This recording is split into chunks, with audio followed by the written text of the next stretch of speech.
Racing, Scuderia Ferrari Edition, the heart of the race.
A good afternoon, ladies and gentlemen, and welcome to round 3 of the Formula SimRacing World Championship here from Azerbaijan, the Baku City Circuit.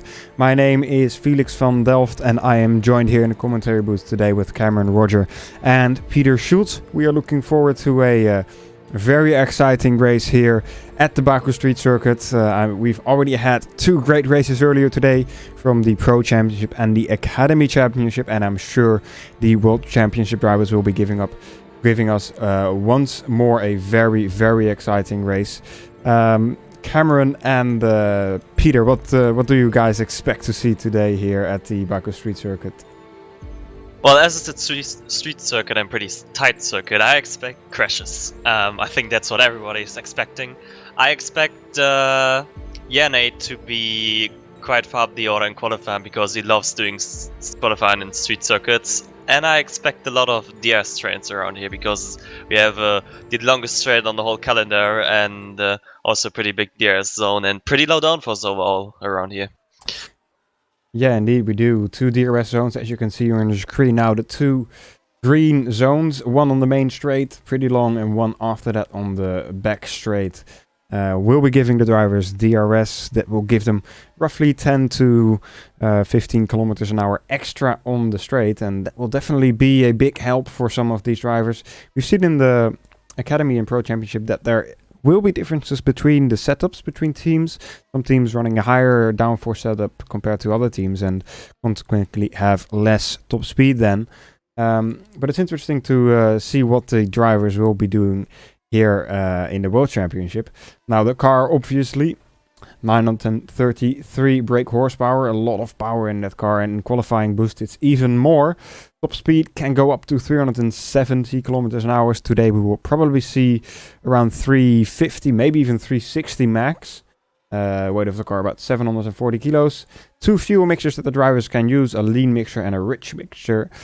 And then also 2 boost modes, the race and the qualifying setting. The qualifying setting will probably only be used in qualifying, since it wears the engine quite a lot more, and if the drivers use it in the race, they will most likely not end the race, or at least prematurely end the race. So the drivers need to be very careful about that. What happened last week, or not last week, last race, it's almost a month ago now. The Chinese Grand Prix, Jurgen Simoncic managed to pull off an amazing one-stop strategy and finished first there. 1 lap more and perhaps he would have been overtaken by Michele D'Alessandro and Petar Biljak, who were right behind him then. Now, consequently, after winning both the first and the second race, Jurgen Simoncic is leading the championship by quite a big margin now. It is, what is it? Quick math, 17 points there to Petar Biljak, and then 3 extra to Michele D'Alessandro. So quite a big lead that Jurgen Simoncic has pulled out so far, and looking strong again for today. Then the team standings, ACR Zach Speed obviously will be leading the championship. As I say that, ACR Zach Speed is right now AFET Chronic Racing. The team changed their name. Then Jean Alesi Esports Academy is second with 48 points, so quite a bit behind as well. Then Edge Esports, Everett Chronic Racing Blue, Ormilia Sim Sport, or then Networks Grand Prix, Go Speed, Frame Autosport, and Flag to Flag Ground Effect and Invictus Motorsport have no points yet. So guys, let's jump into the qualifying session. What's going on so far? So we've got Daniel Kish leading the way at the moment on a 1:37.6, and many teams are slipstreaming right now. And actually, Jurgen Simoncic, as I go on board with him in P2 currently on a 0.6 as well, gets his teammate Michihoya to slipstream him, and he goes to the top on a 1:37.4. So you'll see this a lot with the teammates slipstreaming each other as we go, because you will gain a lot of top speed down that start-finish straight, because it is, well, it's about 1.5 kilometers from the final kink to the start-finish line. We're sorry for gain quite a few tenths. For some technical difficulties, the rFactor has decided to not run for a minute. We'll be getting back to you very shortly, so I guess Cameron and Peter just have to do a radio stream for a couple of seconds, but we'll be back with you with the pictures very soon. Yeah, that is not a problem. Yeah, and what we've just seen with the slipstreaming, it's actually quite easy here to do a slipstream for your teammate and then start your own qualifying lap, because you can just go all the way on the start-finish straight, which is like 2 kilometers long, and can just normally start your lap there. But what Mitchie did is he outbraked himself into turn 1 after giving Yana the slipstream, nearly hit the wall on the exit of turn 1, and then into turn 2 hit the wall going through that corner. So he compromised himself quite a lot there, even though he didn't have to. And the slipstream actually helped Yana quite a lot. He is nearly 2 tenths in the lead right now in front of Daniel Kish. Martin Gosby, another ACR driver, in P3 right now. I think he's about to finish another lap without slipstream though. Oh no, he's actually starting a lap, I think. Yep, he's definitely starting a lap. We have Michele D'Alessandro currently in P4 with a 37.7, just 3 tenths behind Jurgen Simoncic. And Karaburkov, I would say so far, a surprising P5 for Invictus Motorsport. Yeah, we've got back to pictures, luckily, so we can go ahead. By the way, I want to thank Kevin Peters, who just donated a super chat, €2. He's asking, third win in third race for Jurgen Simoncic today. Perhaps. He's won the first two and right now looking very strong in P1 in the qualifying session so far. Still 8 minutes to go, so perhaps Jean Alesi Esport or Edge Esport is able to challenge him for the rest of the qualifying session. But thank you very much for the €2 there, Kevin Peters. And I think that's a track Yannick quite likes. He normally really likes tracks with a lot of acceleration zones, hard-braking, fast straights, very tight circuits like walls everywhere. He used to be very fast around Montreal as well, around Singapore, so I guess he quite likes Baku as well. Yeah, as I jump on board with Michele D'Alessandro, who will be starting his qualifying lap shortly, setting himself up, coming out of the last couple of corners now. 20 corners in this track. Basically the last 3 of them aren't really corners, since it's basically flat out all the way through. Now, like we said, the longest straight that we have on the calendar. Just about, but a very, very long one. Now braking hard into turn 1. Turns it in nicely, hits the inside curbs nicely. A little bit over the outside curb, but seems to be stable so far. Now turning it into corner number 2. Again, second DRS straight here. Opens up the DRS nicely and heads down to turn 3. Braking at roughly 100 meters. Just missing the wall on the inside there. Now turn 4. A little bit of an anti-cut there, so he needs to be careful not to hit that. Will ruin his lap. Then corner number 5 and 6. Sort of a chicane there. Then onto the power once again. Coming into the second sector. Now let's see what his first sector was. 43.2. Pretty good purple first sector. So now the castle section, very tight, very easy to make a mistake and end up in the wall here. Looks good through there. Not too much wheel spin, not too much understeer as well. So a very good first sector for him. Second sector needs to be good as well. I think he abandoned his lap there. He abandoned, yeah. He started to lift halfway through the lap. Not sure what's the cause of that. Maybe he just decided... I think he was down on his delta. He just got past Mu Patel and will give him now a slipstream into turn 1 for the start of his quali lap, I think. Alright, that makes sense. Alright, so let's see how that slipstream goes. Mohamed Patel pulling up behind his teammate John LAC. Sports Academy has done this before in China and that gave them pole position together with Michele D'Alessandro and Mohamed Patel on third back then. But this time I think the Alessandro is a bit too far back, yeah. You know what? They're probably trying to give him a slipstream from turn 2 into turn 3. Otherwise, I don't see a reason for Mick to continue. Interesting. Alright, let's see. We'll probably give Patel quite a good first sector. Let's see what he is able to do. Braking at 100 meters there once more.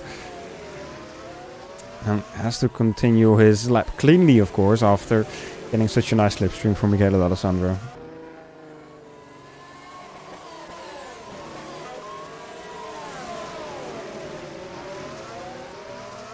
So looking clean so far. Jonas Simic is behind him as well, like really close behind him. Is he also on his lap? That would mean, yeah, he is. So Simic is sort of slipstreaming behind Patel as well, but I guess that wouldn't gain him too much. At least not through the corners. Patel just tapped the wall, I think. And let's see what he's able to do. First sector 43.3, not the best first sector we've seen. Almost a tenth slower than what Michele D'Alessandro was able to do. But maybe the second sector is able... Now Patel is right in between the sandwich of Mitchie Hoyer, who is trying to give Simic a slipstream, but there goes Patel into the wall. End of his qualifying lap. And he has to start over. That's not a great start of the qualifying session for Patel there. This was quite a messed up slipstreaming attempt there. I think Mu will complain about this, that Mitchie blocked him into turn 16, I think it is, because he had to... he probably was distracted into the corner. He missed the apex completely, then obviously went wide over the anti-cut and spun himself, and then Mitchie was way too slow to give Janne a slipstream. So I think this was quite a messed up situation for ACR and for John Lacey as well. Yeah, unfortunate for both of the teams. Meanwhile, a bit silent, but in 5th place it's Kirill Burukov, who's done a great job so far, has 1 attempt left to do in qualifying. There is about 3 minutes remaining, so still quite a bit of time for him to make that attempt. But the Invictus Motorsports guy is doing a good job, at least Kirill Burukov for now.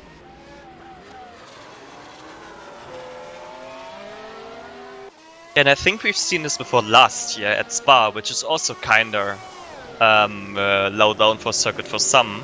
Kira was quite far ahead there in quality as well compared to his and Vic's usual qualifying positions. Yeah, indeed. But let's see what he's able to do in the race then. We've seen different strategies being used in the Pro and Academy races. Perhaps somebody will be able to make a different strategy work as well here in the World Championship race. Petar Brojak is on his hot lap. Just came through this castle section. Sector 1 was a 43.3. Not the best, but also still a very respectable first sector there.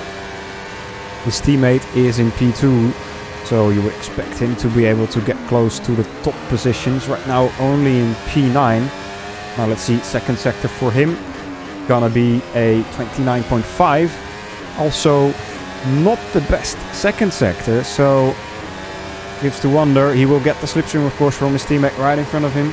And he's too slow. I think Kish is too slow to give him a very good slipstream. Yeah, I think so too. He will have to back out a bit too soon. DRS opens there for Petar Brojak.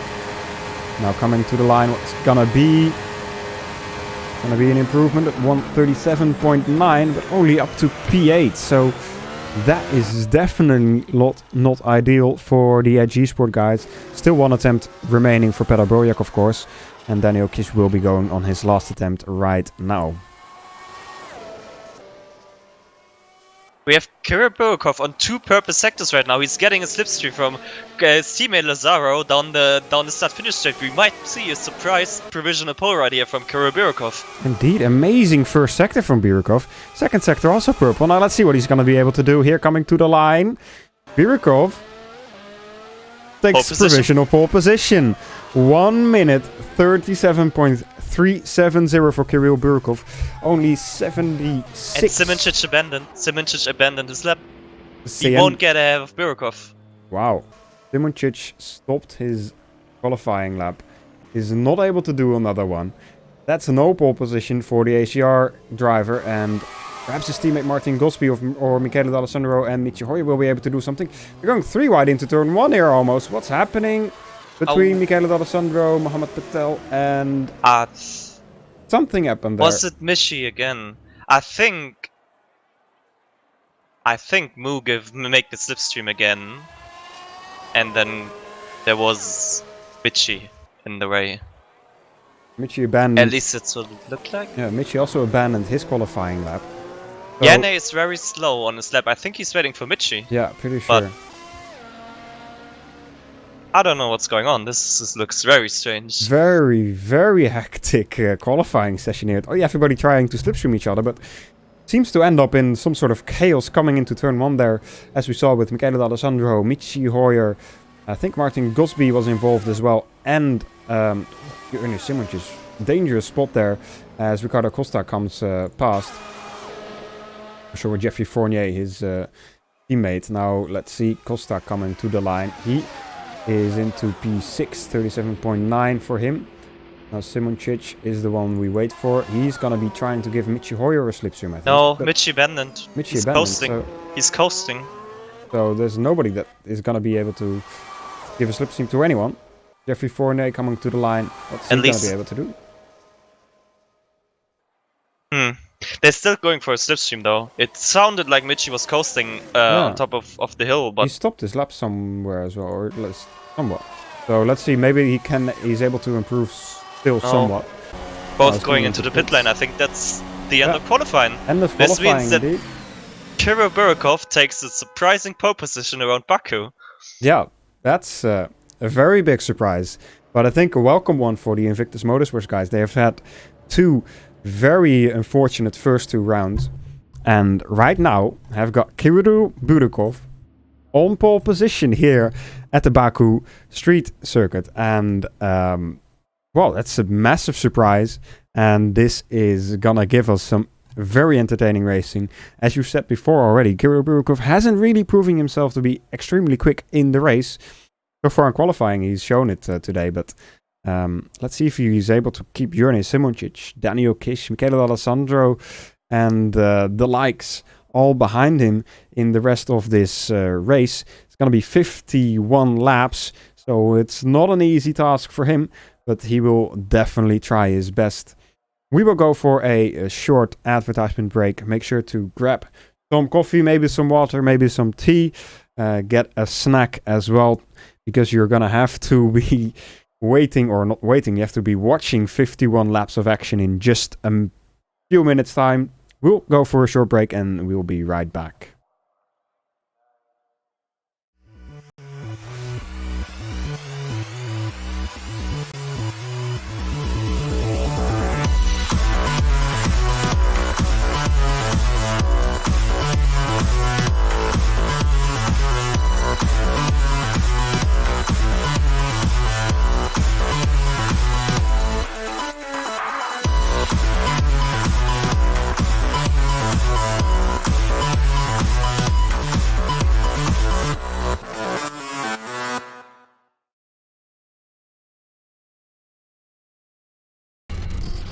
Hey man, I got that new TMX Thrustmaster wheel. It's going down. Xbox One? I can't wait to play when I get home. Yo, let me play. Yeah, I have to play first. Yeah. You know, I'll race it for it. So I have a hand.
Welcome back, ladies and gentlemen, to round number 3. As it says 2 there, round number 3 it is of the Formula SimRacing World Championship, the Azerbaijan Grand Prix here at the Baku City Circuit. 51 laps the drivers will be racing here, which will be very, very exciting. We've seen an amazing qualifying session just about 5 minutes ago as Kirill Burikov manages to take his first pole position here in the World Championship, and he's also going to be starting from the front row of the grid, which will be very interesting to see.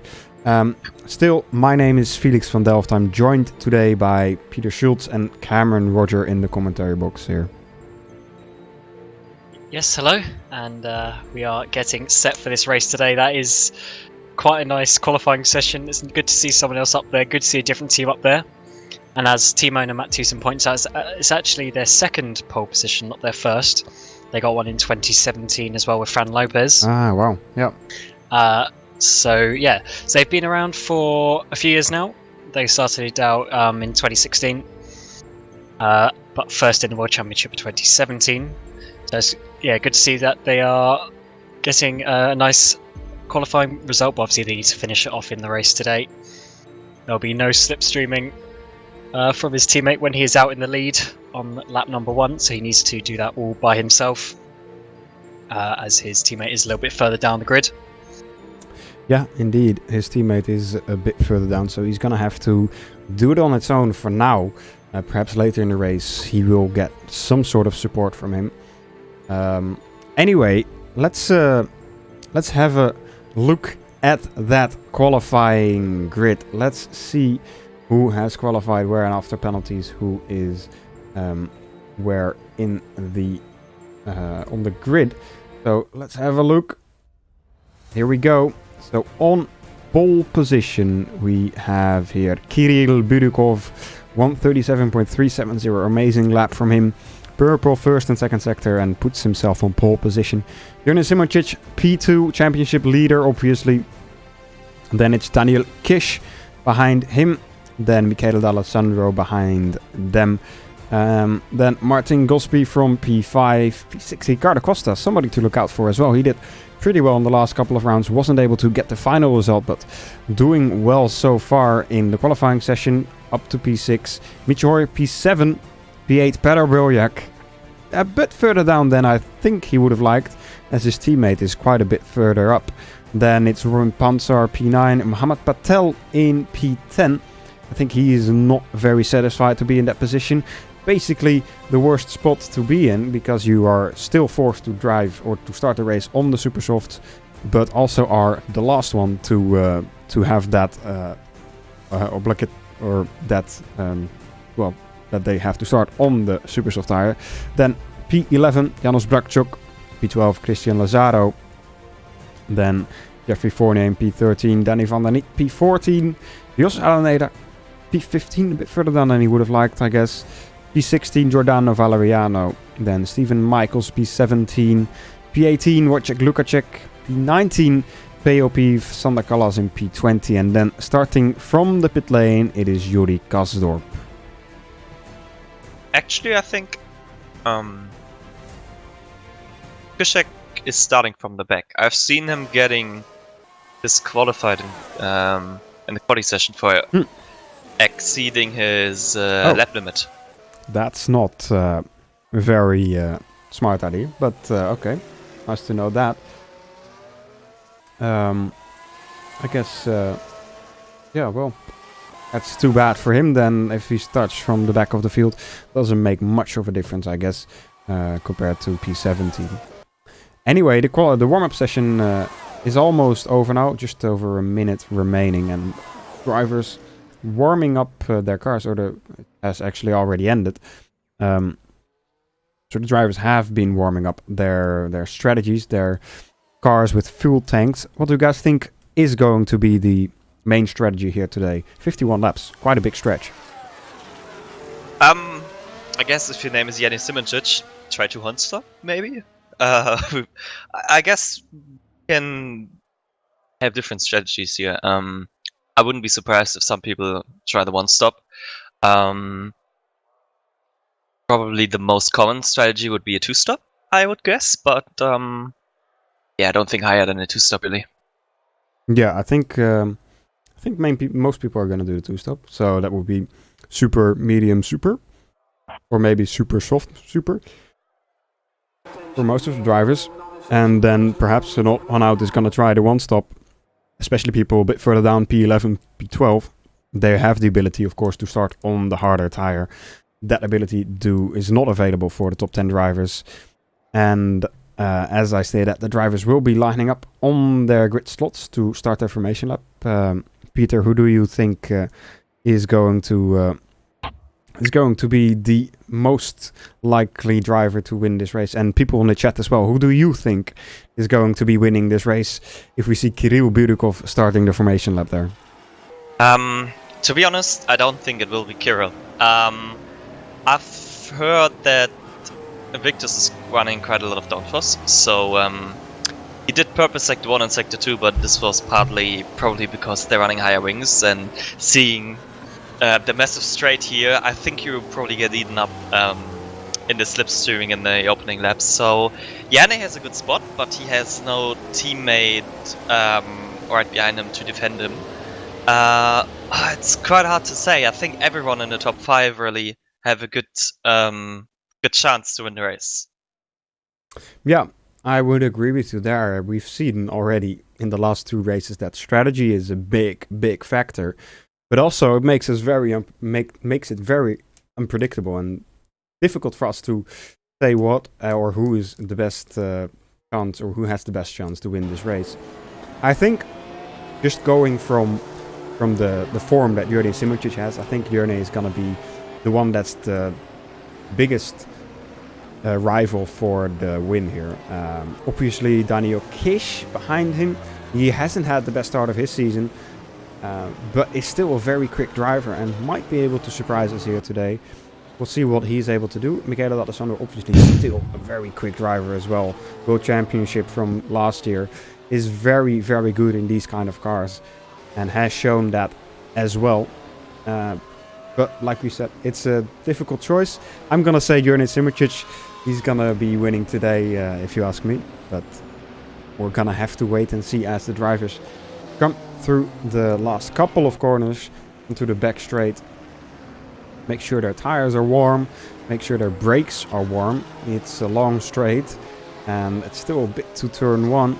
If the brakes are too cold, you might end up in the wall. We've seen a few incidents already earlier today where people couldn't quite get through the first lap as cleanly as you would like. Yeah, and I think the first tricky bit will be turn 3, because even though turn 1 and turn 2 has a bit of braking, we don't really need that hard brakes to get into turn 1 and turn 2 after the start. So we've seen earlier today that turn 3 can be quite tricky because it's the first really hard braking zone after the start. So someone misjudges something, especially with cars being so close after the start, we might be in for some interesting things in turn 3, I would say. Yeah, let's hope most of it stays out of the main pack and hopefully everybody gets through relatively cleanly, no big incidents. But we never know, of course. Still sim racing, still mistakes happen, unfortunately. As the last drivers line up on their grid slots, we will be waiting for the lights to come on and start the Azerbaijan Grand Prix Round 3 of the Formula Sim Racing Championship. As the lights come on, we have 5 lights and we are racing here for round 3 of the Formula Sim Racing World Championship. It's a good start for Cristian Lazaro as he fends off Jurne Simicic and goes wide into turn number 1. And Birukov has already lost the lead and already has lost the 2nd place and 3rd place to Michele D'Alessandro and Daniel Kish and Jurne Simicic. So bad start for Birukov from pole position. But the rest of the field seems to have gone through turns 1 and 2 relatively cleanly. Crashtalk needs to be careful, he has no front wing. Oh, he just notices in braking to turn 3, he locks up his front wheels, nearly takes out Jossa Oneida in the progress. He needs to be very careful here coming back into the pits without a front wing. There was a little bit of contact into turn 2, I think. Alright, so now Ricardo Costa right behind Kirill Birukov, starting to put the pressure on. Right behind them, there's a pack of Michi Hoyer, Martin Gosby, Peter Boljak and Mohamed Patel, all looking to take advantage of any small mistakes being made by any driver. But in the front it is Jurni Simocic leading the race by almost 7/10 right now to Daniel Kish and Michele D'Alessandro, who haven't had, well, they have had a good start obviously, but haven't been able to really challenge Jurni Simocic for that second, but now first position. Oh, Press went full throttle on the hill section, went into the wall, lost his rear wing. He needs to stop his car as soon as possible, do not take another one out. Oh, and there was more contact with Yuri Kastov and Lukashek, I think, breaking into turn 15. Alright, so now the first time the drivers go down the main straight, the long main straight of the Azerbaijan Grand Prix Baku Street Circuit, obviously. Now, nobody really able to, I think, take a lot of slipstream. Obviously, no DRS enabled yet. Daniel Kish is getting closer to Jurni Simocic, though. So a bit of top speed advantage there, perhaps, for the Edge Esport drivers. Top speed of 3:37 there for Daniel Kish, not much difference there. The rest of the field got through relatively cleanly. Ricardo Costa still starting to chase down Kirill Birukov, not able to make a move yet.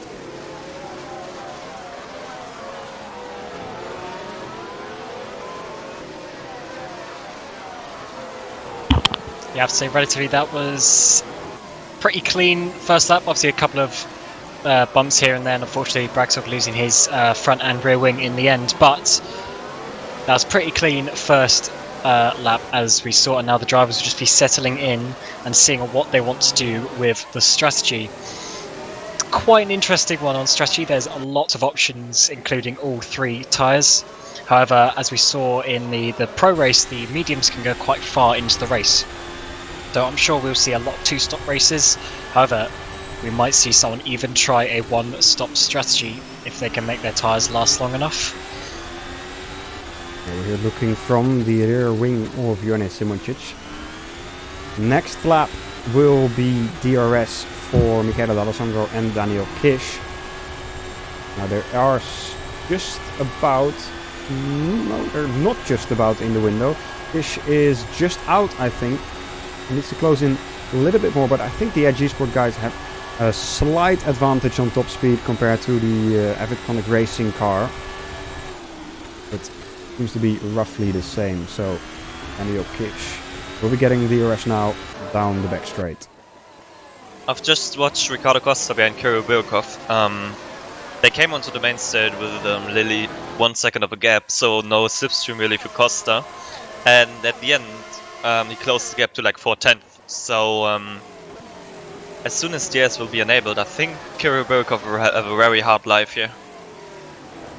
Yeah, I think so too. Now the gap between the leaders, still 9/10, so not much changing. Michi Hoyer, I think, is somewhat closing into Ricardo Costa. Not much. Bit of a train forming behind Kirill Birukov now. With basically from him up to Robin Panzer and P10 very close to each other. Yeah, I think we're going to see this over the next few laps. I mean, we hope that he does, but I'm not sure that Kirill will have the pace of the top 3 on the raw race pace. So he was probably going to cause a little train behind. However, his top speed is quite a bit less. For Michi Hoyer hitting the wall there at turn 15.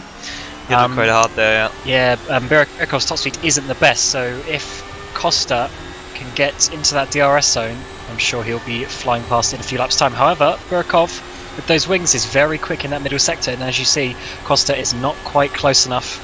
However, there won't be DRS on this lap. On the one coming up out turn 3, or out turn 2 even, they will.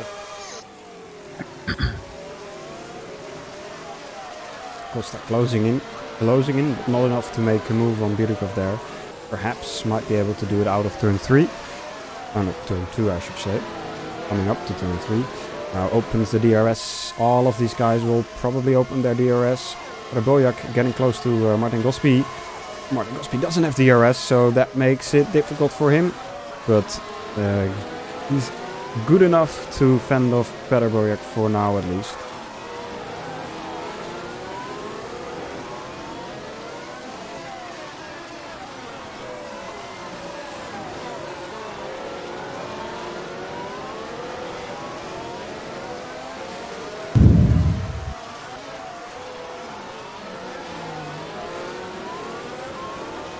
So, a good start of this race, I would say. Kirill Budikov not the best, but still up to P4, which is a great position for him to be in. Caleb Alexandro, Daniel Kish will be starting to try to chase down Jurnej Simoncic. Perhaps also thinking about the strategy. What is he going to do? What can we do to get a better position in the end of the race?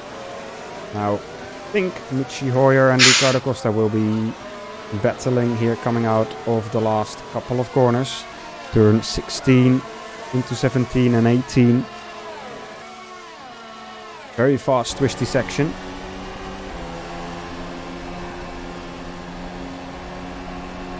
Yeah, it's not a good day for Ghost Speed boys. Both of them have retired. Lukashek just retired as well on this lap just gone. So that is Braxok and Lukashek out of the race. That's unfortunate for them. The nice lineup they have this year, they just haven't had the races yet. In Australia, they actually crashed into each other.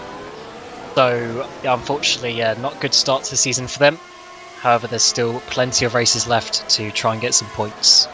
Lukashek actually went into the wall in the castle section and retired straight after this. Hey, that's not a great thing to do. Caleb Alexandro, I think, getting a bit stuck behind Daniel Kish. Daniel Kish has dropped the gap to Jurnej Simoncic to about 1.5 seconds. Alessandro is only 0.7 seconds behind Daniel Kish. So perhaps some sort of team orders will come around and Daniel Kish is going to let Michele pass to perhaps try and keep closer to Jurnej Simoncic. Didn't happen before between the Edge Esports and Jean LAC Esports drivers.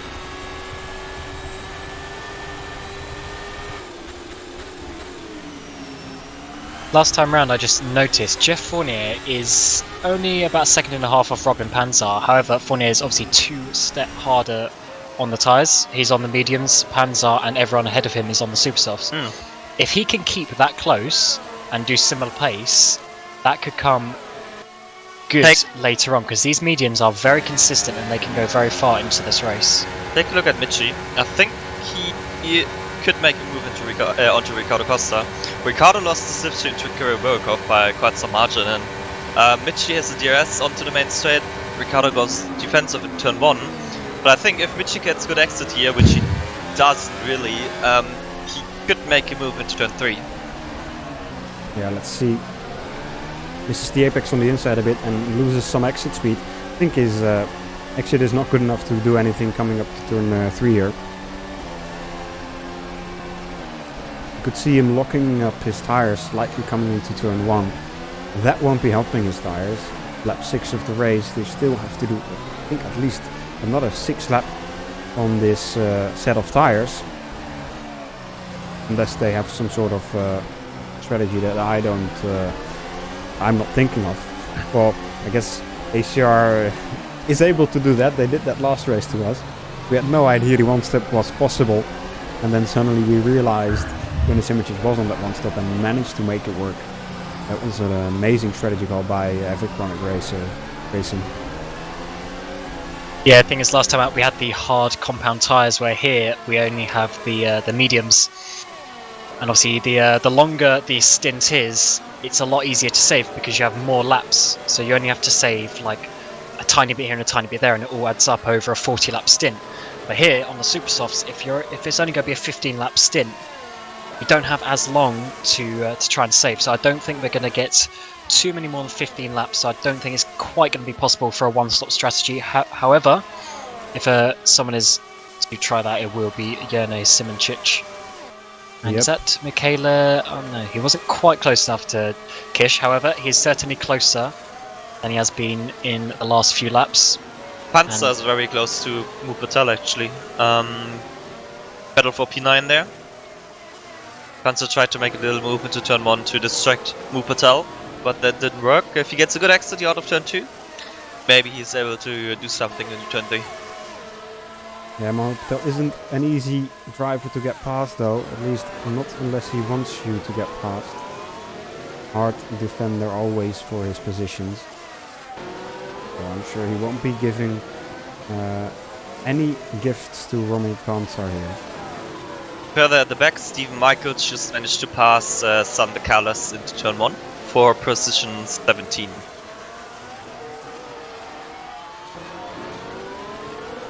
Alright, so let's have a look. Miguel Alessandro still close to Daniel Kish. And no sign of Kish getting out of the way, or Miguel Alessandro really setting himself up for a pass. Perhaps this lap makes things different. Gap between them is roughly 6/10.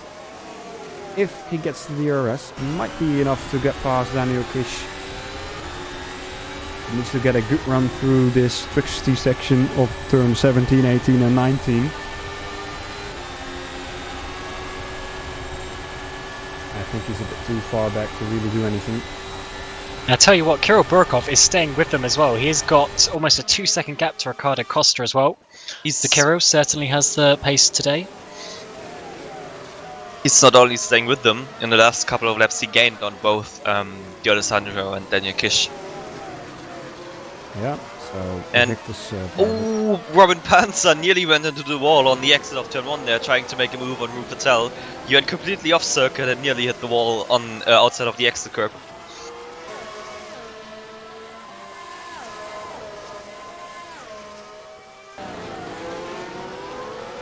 Panzer trying to close in even more. Like we said, it's not easy.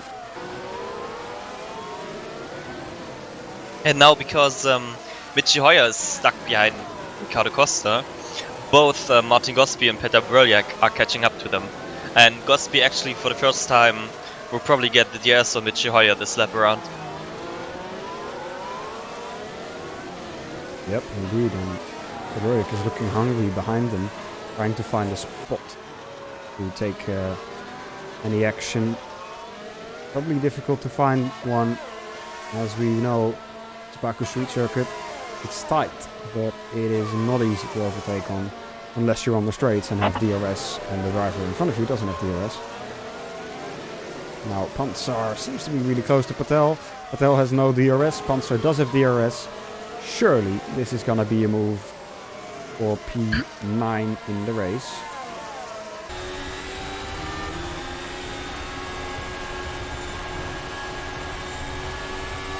So out of turn 20 we come. DRS will open soon for Roman Panzer. I think Roman Patel doesn't have much to do here. Wave him goodbye, because there's nothing he can do about it really. Braking for turn 1. Patel chooses to not fight it and just accept it there. There's still a lot to come in the future. Still 43 laps remaining, of course.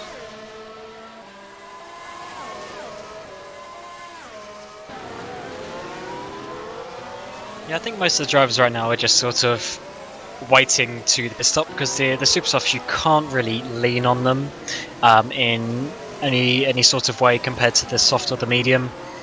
They're a lot more delicate, and to keep the strategy, you obviously want to try and keep your tyres in check so you can go to whatever lap you want to, and you don't have to pit early. But I think most drivers right now are just sort of taking it a little bit easy, because there's no point on pushing really hard into these last few corners to get close if you're just wearing your tyres for no reason.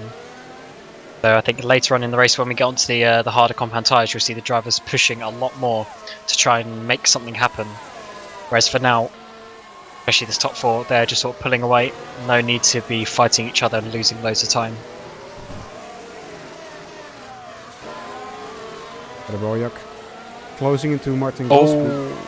Yuri Kasdorp has DNF'd. He crashed in the castle chicane, and that is him out of the race. There's 3 retirements so far. Let's have a look at the replay of that. Let's wait a bit if Petar Bröljak is able to make an overtake here on Martin Gosby.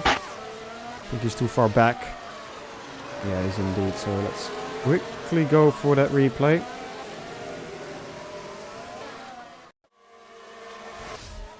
There we go. Rick Kasdorp on board with him. Coming into the castle section. Too quickly into the wall he goes. End of his race. Unfortunate end for the Framley Motorsport driver. Not the best season they've had so far.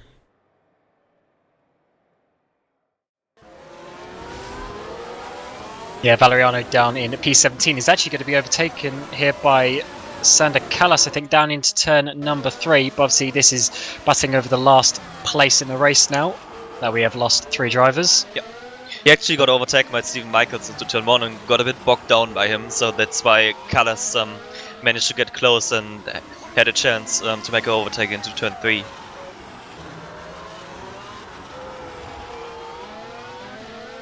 It's also not the best day for flag to flag on Netrex either. They're both below P14, both those teams. So not the best race for them so far either. However, we've seen quite a few accidents and whatnot, especially in the Pro Academy race earlier on, and already 3 retirements today. So if anyone else retires, there could be opportunity for some points later on in the race.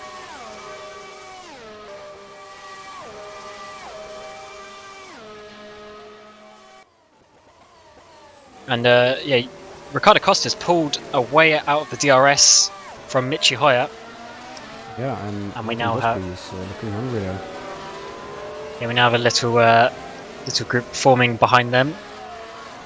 Gosby and Hoyer had a nice fight last time out in China, so it'll be interesting to see how they react this race to each other. Obviously, they are technically teammates, as they are sister teammates.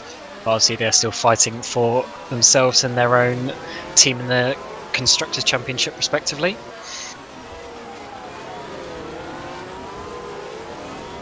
Yeah, we maybe some people have seen the footages of Michi Hoyer not being all too happy with Martin Gosby last race. Let's see what he is up to say here on track to Martin Gosby as he's trying to get past him. People that are interested to see what Michi Hoyer is doing right now, I think he is also streaming his point of view, so head on to his YouTube channel if you want to see what he's doing. But also, obviously, keep open the broadcast, because he only covers his point of view. We try to cover everybody's point of view, obviously. Now, coming up to the main straight. What is he going to be able to do? Martin Gosby is very close. And right behind him, also Peter Bojak. He might be able to get a triple overtake if he gets enough slipstream here. Yeah, this could be it. They are very close, and as long as they can keep this final kick flat out, I think there's going to be an overtake, and yeah, Martin Gosby should be overtaking Michi Hoyer. Or is there's Michi pitting? Michi might be pitting, he's staying to the left inside the pit line, and yes he is. Yeah. So that makes it nice and easy for Gosby. Kish and D'Alessandro pitting as well, Ricardo Costa pitting as well. Yeah, that's quite early, I think.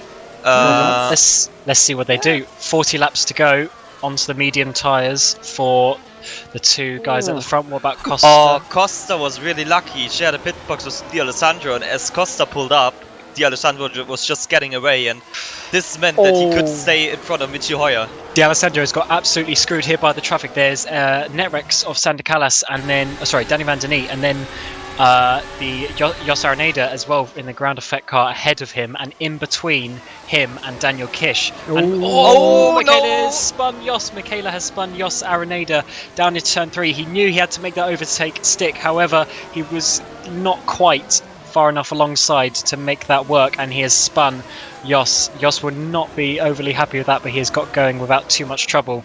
But now Michele D'Alessandro is back up behind Daniel Kish, but that could have been a... side by side. Sorry to undercut you there, but they were wheel banging. Giordano Valeriano right behind them as well, joining into the fight. Hoyer is right behind Costa, and this is some exciting racing going on. Unfortunate for Jos Araneda, of course, as Michele D'Alessandro there tapped his rear wheel and he spun around, and now basically last in the field for Jos Araneda. So unlucky for him, but a lot of action going on here in the pit stop phase. Yeah, I think that's I mean, I don't know if that will end up going to his stewards. We have to see what the Ground Effect SimRacing team think about it. And as Jene Simoncic and Kirill Burakov pit, I just want to say that I think Michele D'Alessandro in some ways is almost fortunate that incident happened, because now he's got a clear gap to Daniel Kish. Oh, and lots of drivers in as well. Yeah, hectic Costa pit and lane. Michi Hoyer had a lot of trouble as well. They had to get past Callis and Valeriano, I think. And maybe even... Oh no, they're still stuck behind Stephen Michaels. Earlier, let's see where he comes out. Daniel Kish is right behind him, so the undercut didn't really work, but he gained a bit of time. Now gets the DRS down the back straight up to turn 3. Look at this. Berjak, Gosby both jumped Michi Hoyer and Ricardo Costa as they were stuck in traffic. Gosby made a mistake though, coming out of turn 3. Now loses a position to Peter Berjak. Right behind him is also Ricardo Costa trying to make an opportunity work. No, he's too far back to make a move on Martin Gosby there, but lost one position at least to Peter Berjak there. Yeah, so the because the first stint was arguably quite short compared to before, the leaders actually didn't really get a pit stop to the sort of the midfield and the guys on different compound tyres. So a lot of drivers are behind who's that? Van der Niet, Peopiv and Stephen Michaels. These guys haven't stopped and they're on the medium tyres, so they're going to go for another 15-20 laps or so. So the leaders are going to have to work their way through these guys over the next few laps as they catch up to them, and that could really play a part in the strategy, because Kish, Simoncic, D'Alessandro are all ahead of them. Kish gained a lot on Simoncic. He's an DS runner now, whereas before he was like 2 seconds away. He's within 6/10 right now. Will get a DS on the main straight. Let's see if we can stick up with him and maybe make a move. Let's see, DRS opens right now. We'll be closing in. We'll be closing in. I think he's too far back. Yeah, he's too far back. Probably also taking it easy a bit because he knows that he's too far back. Perhaps coming into turn 3 might be able to make a move using the DRS. Braking late, turning it in nicely on the power, opening up the DRS. He's still a bit too far back to do anything useful here. But of course, better for provisionally the lead of the race.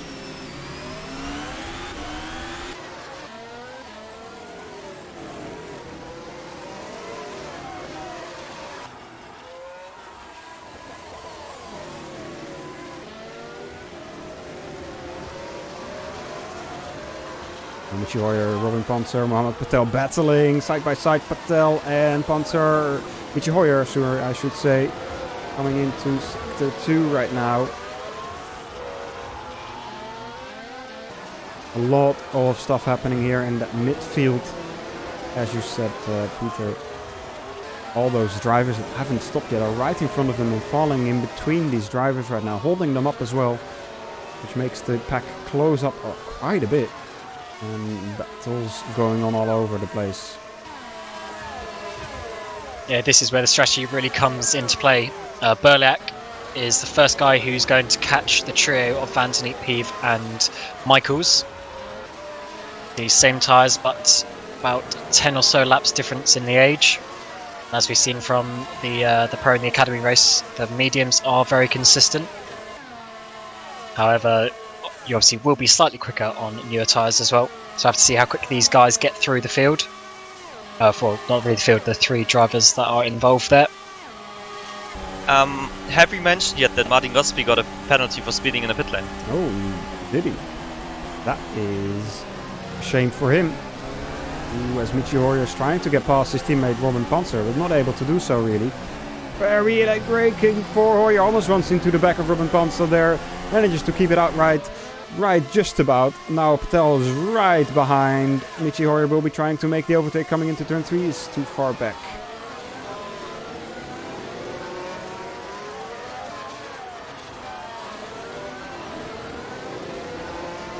Now I think Peter Berjak has almost caught up to the back of Stephen Michaels and KO Peev.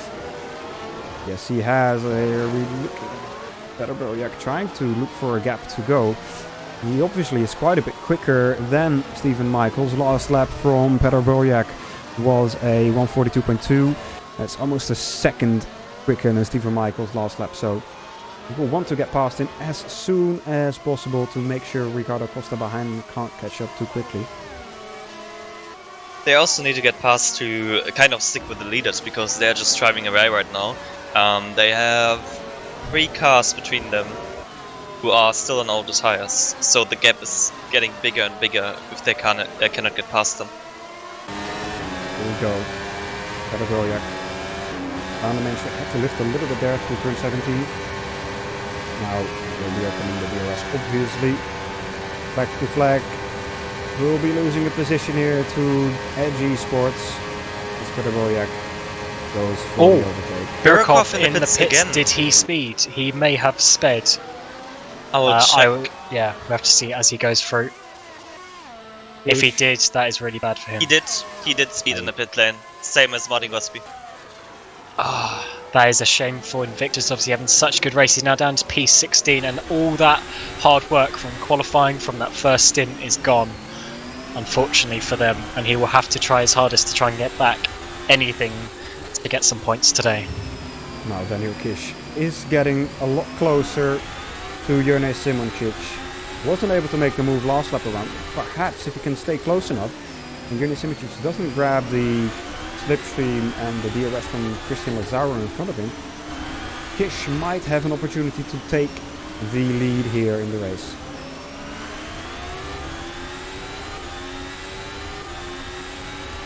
Yeah, I think the Edge car just doesn't have quite as much top speed. I think Jurne is running a little bit less wing. Oh wow, Kish getting a lot on the brakes there down into turn 15. We'll have to see what he does in turn 16 as well. Yeah, get close up a little bit, so maybe he is running a slightly more wing. However, Jurne on the straight parts through these kinks is just gaining a tiny bit of time, and Kish is right on the edge of whether he can even think about an overtaking. Yeah, he's far too far back on this occasion.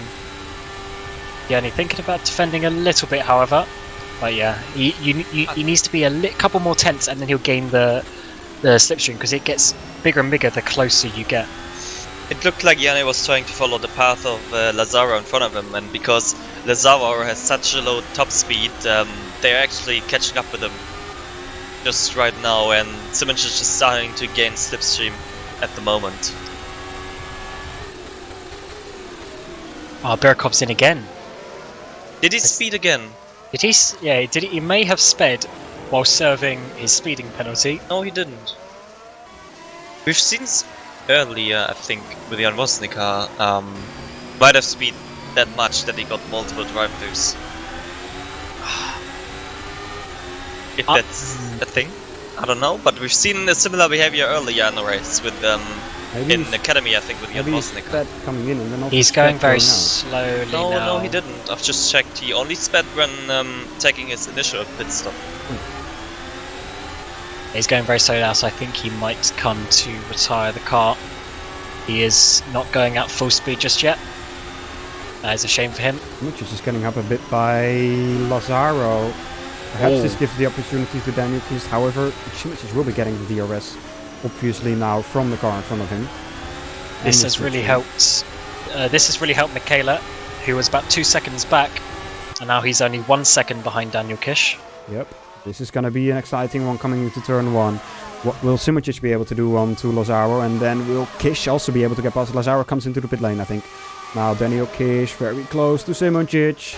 Is it going to be enough? No, it's too far back. With the DRS, Simoncic got saved there by Lazaro.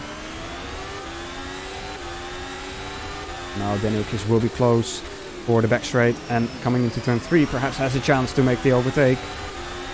Opens up the DRS there nicely. Slipstreaming coming into turn 3. What's gonna happen? Stays behind him for now. Very, very, very close to the big gearbox of Jurne Simoncic there.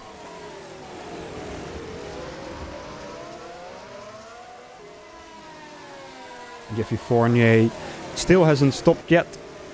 18 laps on those medium tires that he started on right now. So good first stint for him so far. And still 5 seconds to the leaders, or provisional leaders of this race. Yeah, his pace isn't too bad either. A few seconds slow, Birkhoff is in obviously, but again. not too bad. I think he's Burkhoff's going in to the pits retire. again. Yeah.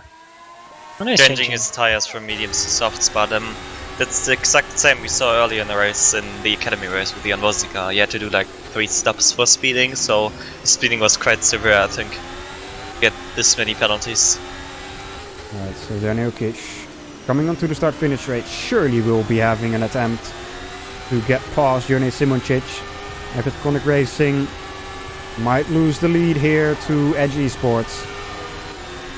Daniel Kish opens up the DRS right now and will be gaining quite a bit on Simoncic. Gets alongside. Simoncic doesn't even defend.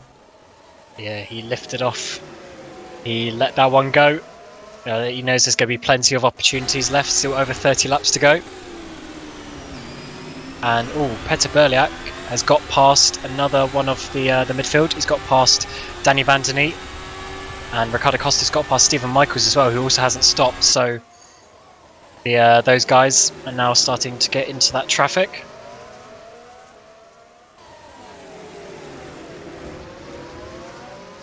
So Michele D'Alessandro will now be focusing on sides on to Jone Simoncic. Can Simoncic stick with Daniel Kish? Can he take his DRS and slipstream to make sure Michele D'Alessandro doesn't get past him? Not an easy task to do, obviously, because they are also sister teammates and there's not a teammate for Jone Simoncic anywhere in sight to help him.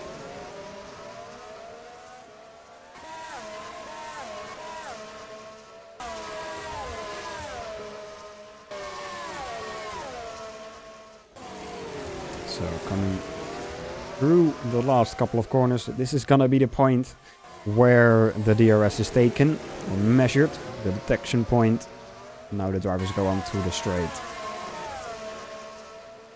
Yeah, the detection point's actually after these kinks. You'll see there's a white line on the road through this last kink. There it is, white line there. Yeah. So it's actually just before the DRS line.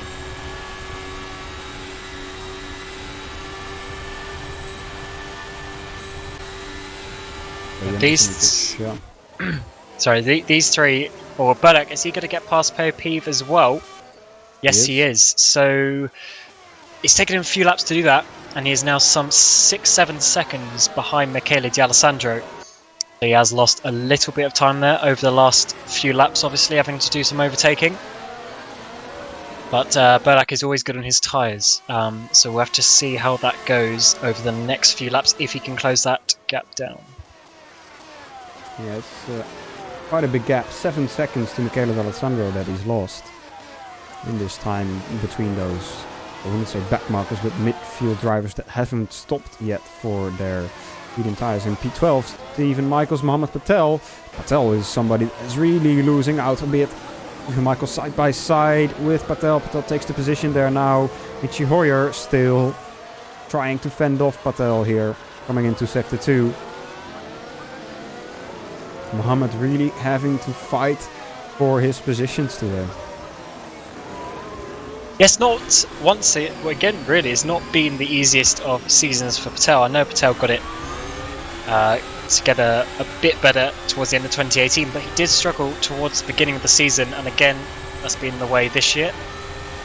Obviously, the 2017 World Champion, so he knows how to drive. He's been around for probably about 10 years now. He's very experienced, knows what he's doing. Obviously, in such a tight field, if you're struggling just by a couple of tenths, then you will be further down the field like he is now in P11. But obviously, that will be a little bit higher up once some people make their pit stops. So the US opens for Patel, closing into Michi Hoyer. But it's clearly not enough yet. Saving a bit of fuel there, lift and coast for Patel. Saving a bit of fuel to use later on in this race.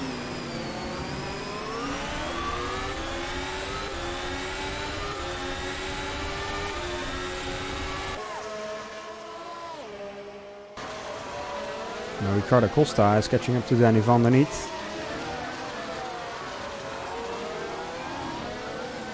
Might be able to make the move very soon. They come to the twisty bit at the end of sector 1.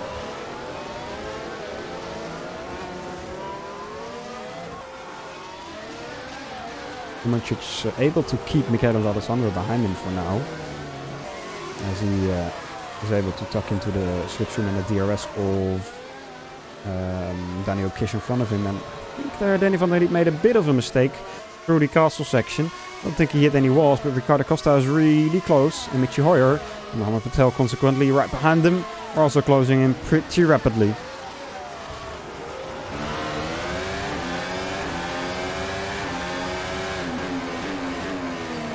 We go out of the last real corner, turn 16, onto the twisty bit, and will be opening the DRS relatively soon. Onto the rock, Danny van der Liet. We go to detection point. He's even going to get past him before the DRS opens. Here we go, DRS opens, and van der Liet, I think, might be going into the pit lane. Yes, he is. So now Michi Hoyer onto Ricardo Costa, perhaps. It's Robin Panzer, I should say, sorry. Patel got very close to the wall, overtaking Michi Hoyer. Very, very, very close to the wall. However, there's just enough room for the John Lacey car, and he's up into what is now P number 9 with the 2 Netrex cars going into the pit lane. They start on the mediums, so you'd expect them to go a little bit further than that. However, they've got 20 laps and are going onto the soft compound, both of them.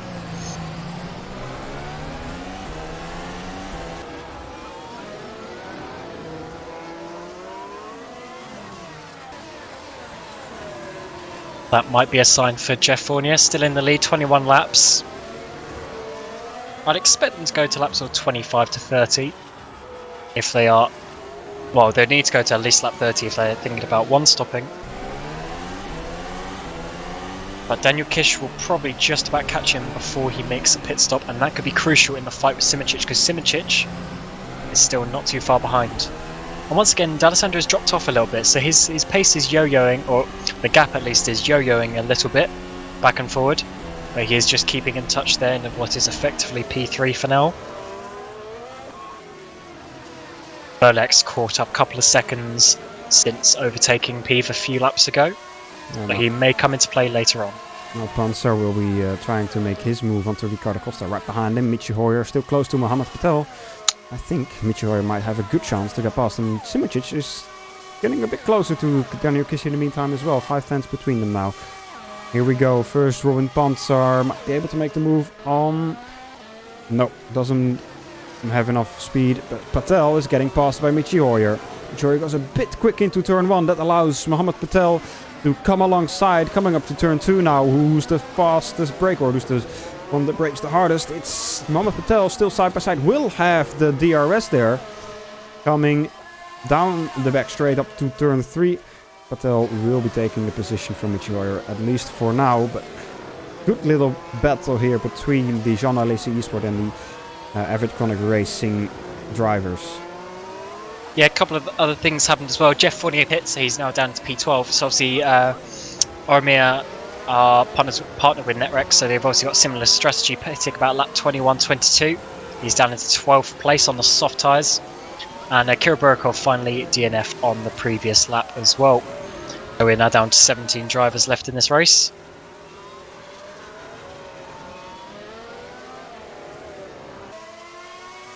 And yeah, Patel was actually very smart going into turn 2. He broke first, that Michi went just ahead. So that meant Patel got the DRS as well. However, Patel then lifted off the brakes to roll into the corner to make sure they were side by side. That's a very good tactical play by Patel, making sure he got the DRS as well as the overtake.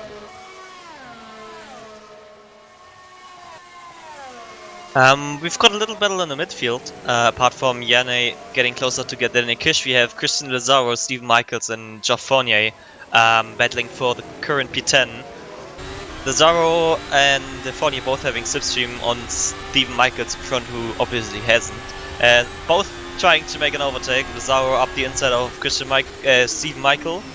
Fournier trying to get through as well. Is he smart enough to go for DRS there into turn 2? Gets past Steve into turn 2, and now both Stephen Michaels and Geoff Fournier will have a slipstream onto Christian Lazaro. Stephen Michaels trying to make a move, but doesn't make it stick, and both Lazaro and Fournier pass Stephen Michaels. who I think hasn't pitted yet, actually, compared to the other two. Yeah, he has not. So yeah, that isn't really his respective position at the moment. But the last person to not, or the highest person to not stop so far is Peeve up in 5th place. However, he has got Costa Panzer and Co coming for him in the next few laps.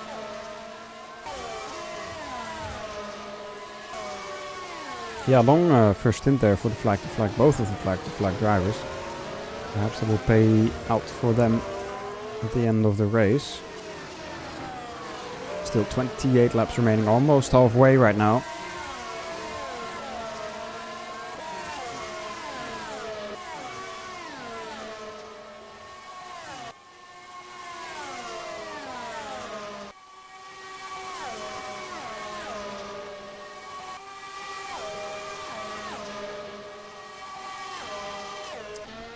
Panzer not able to make the move on to Ricardo Costa as he's closing into Peeve right now, who has given him the DRS as well.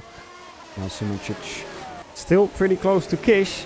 Gap now only 0.5 of a second. And Michaela Watson was closing in a little bit more as well. Yeah, he actually closed up enough to get a slipstream onto Simoncic, and actually is getting really close right now. So it seems like Kish is managing his pace up front. Yanni doesn't want to overtake, and now look, Michele from a gap big enough to be out of GS is basically within half a second now.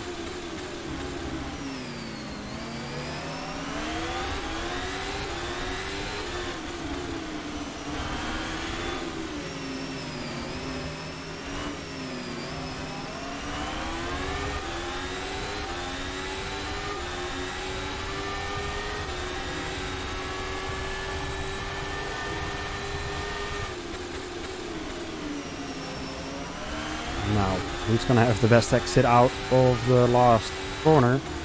Turn 16. I think Simoncic is too far back to do anything with Kish, but I might be wrong there.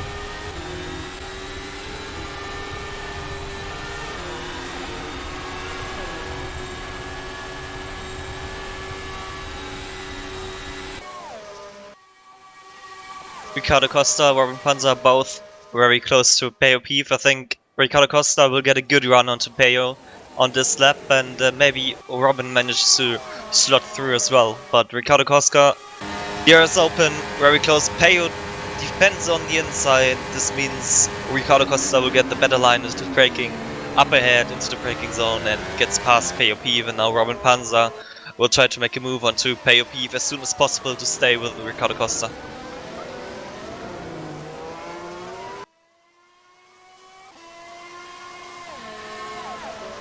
Yeah, and Rowan Panzer side by side with Peo in the braking. 4 turn 3 takes the inside line, runs a little bit wide, but manages to make the pass onto Peo and is up into P6. Yeah, great at the battle, and Mohamed Patel, Mitchell Hoyer closing in to them as well now. Peeve dropping positions, but still decent race strategy-wise for him. 26 laps remaining. We're halfway now, and I guess if he pits now, we'll drop back to, well, that will be around P14, but obviously after that probably won't stop again, and the drivers that he's battling with, Mohamed Patel and Mitchell Hoyer, pretty sure that they will stop once more. If both flag-to-flags are doing the same strategy, we'll pit again. Steven Michaels just came out of the pits this lap, and for some reason he went to super softs. So not a one stop for him, even though he ran very long on his mediums. Okay, that's interesting. I don't know. Simoncic again close coming to turn 1. Not close enough to do anything. Now into Bitchy's in the pits. Oh. Bitchy's going into the Early pit lane stop. very early. That's very early. He didn't even do That's 15 like laps? 13 laps, maybe? 13 or 14 laps maximum. Yeah, he pit like 10 or 11, so it really depends what tyres he's going to. If he goes to softs, and that's close to the end, no, he goes to set of mediums, is he going for a really big undercut or something? I guess so. Good But work. It's that's- only 25 yeah. laps remaining on the medium tire. That's very well possible. Oh, but he's And- close with Danny Van der Niet on exit. If he can't get ahead of Van der Niet, this will be bad for him. I think he does, but Van der Niet will have the DRS here. So he has to defend hard, perhaps use some of the qualifying boost if he has, enough chance to not break the engine by doing so. I think so, yeah. That's in front of him cleanly. So, interesting strategy there for Hoyer. If he doesn't pit again, he will get a pretty big undercut on any of the drivers in front of him. And as you can see on the mini-map, he has a very, very big gap of clean air in front of him. So we'll be able to push quite hard and get a strategy perhaps working. Mohammed Patel might have to think about retaliating from this, because he might lose the position to Michi Hoyer this way. Yeah, I'm still not sure about that from Michi Hoyer, because obviously if he only put after 13 laps, then the differential on tyres isn't going to be as big regarding an undercut pace, but we will see what his lap times are in a couple of laps when he gets going. But yeah, I'm not sure about that. We'll have to see what he does, unless he did a massive lockup or something like that that we didn't see. He had the massive slide when he was battling Patel into turn 1. So maybe he cooked his rear tires a little bit too much, which ruined his set of tires. Because if your rear tire is starting to drop off, you will have a very hard time around here.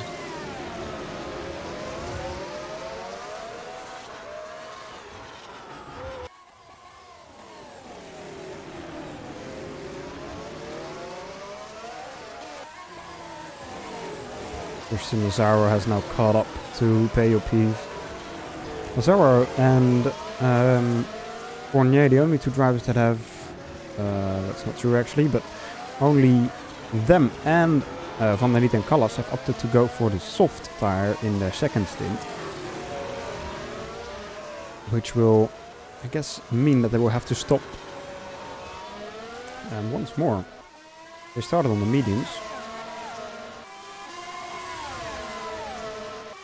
Let's see what he can do though on to Peyo Pive.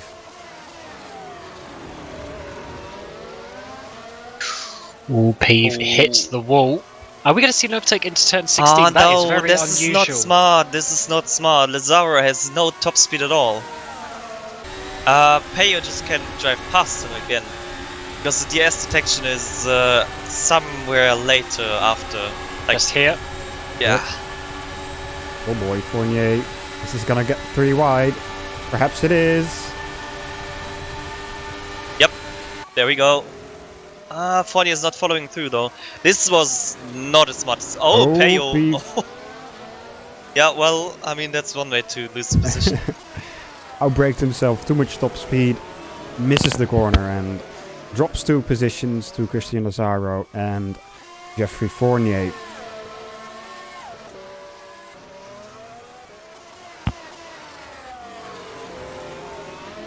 Yeah, that was a battle that Peyo almost didn't need to do, as he is behind these guys anyway, as he is still yet to make a pit stop. When Stephen Michaels is battling Cassandra Callas as well, obviously on one step softer tyres and will probably be making another pit stop, whereas Callas isn't confirmed to make another pit stop. So this could be a move on the track, and he's trying to go round the outside of turn number 3. That is quite a difficult move, but he's got the inside onto turn number 4. Oh, bit of wheel banging there as they come down this little straight. And oh wow, Callas almost actually loses it there in the acceleration, but that is Steve up into P14 for now. This looked like kind of a little bit of weaving by Sanders there, trying to show like this wasn't a nice one, and he nearly lost it there. How close is Jerne Simoncic? Is he going to be having a look? Oh no, he's lifting off. Okay. I thought he looked just a little bit closer as I clicked onto him, but he lifted off there down into turn number 1. Panzer is going to go for the move on Ricardo Costa. Coming into turn 1, side by side. Who's going to be the hardest on the brakes? Ricardo Costa locks up his inside wheel a little bit. Bit of wheel spin coming out of it. Will it be enough to keep the position? I think so. Panzer will have the DRS now though.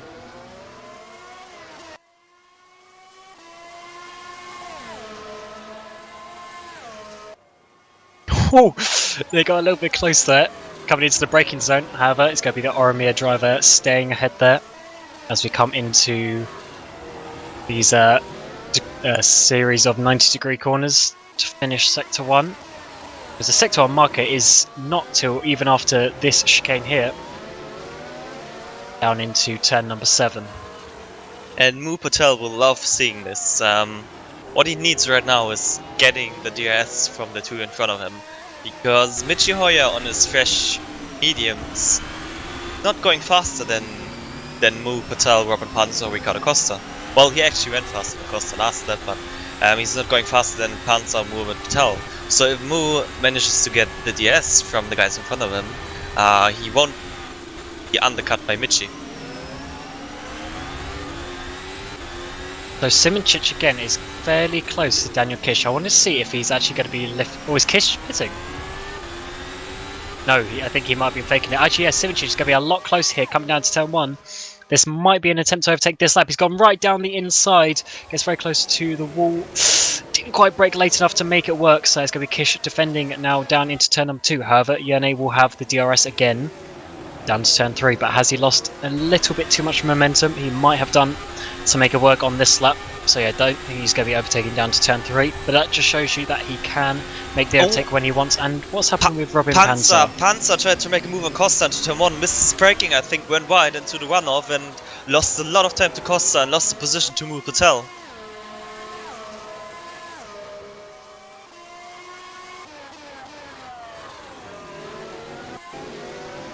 I'm just looking at the replay. Costa defended the inside. Panzer. Whoa! Panzer tried to do a switch onto the inside, tried to make a dummy onto Costa, even though Costa was already nearly on the pit wall. Then obviously there wasn't space because Costa tried to block the inside. Panzer had to go to the outside, completely missed his braking because of it, then went right into the runoff. Lucky that he can continue after that. Yeah, here we see it on the replay from Costa's rear wing. Almost Max Verstappen Ricciardo-esque incident there, but Panzer was able to avoid it, but loses the position to Mohamed Patel there because of it. Now looking at Peter Burlak, he is now 3 seconds off Michele D'Alessandro. And if you remember about 10 or 15 laps ago, I said he was 7 seconds behind Michele D'Alessandro. So Peter certainly has some pace today, but lost too much time with that first pit stop. But they're still just up the road and close enough that if he keeps going, he will catch them towards the end of this race.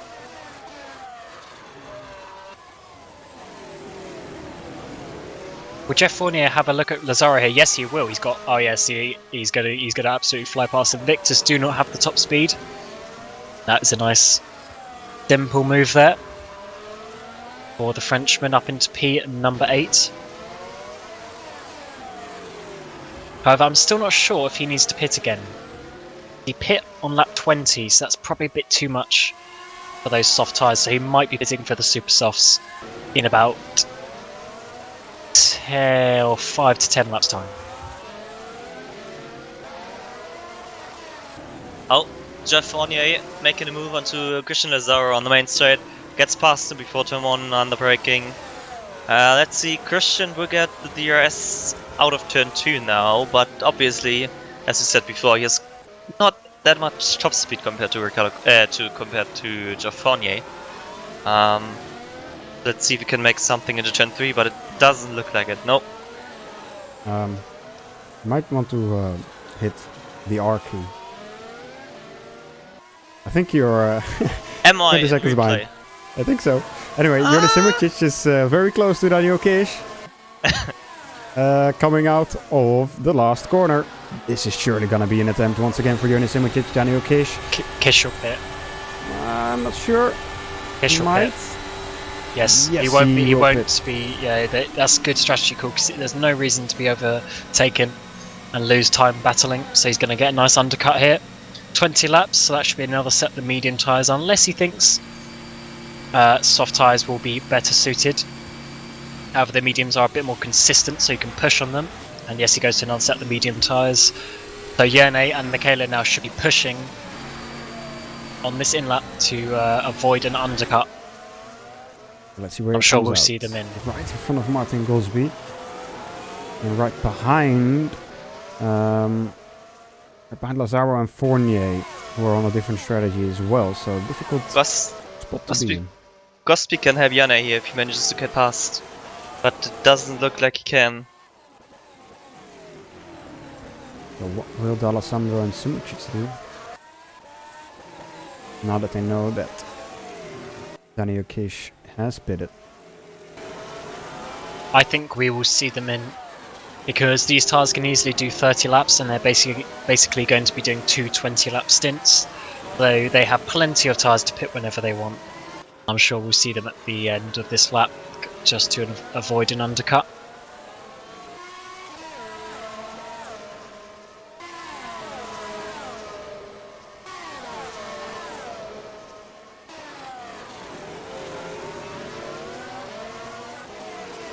Okay, what will they do? They've come around the final kinks.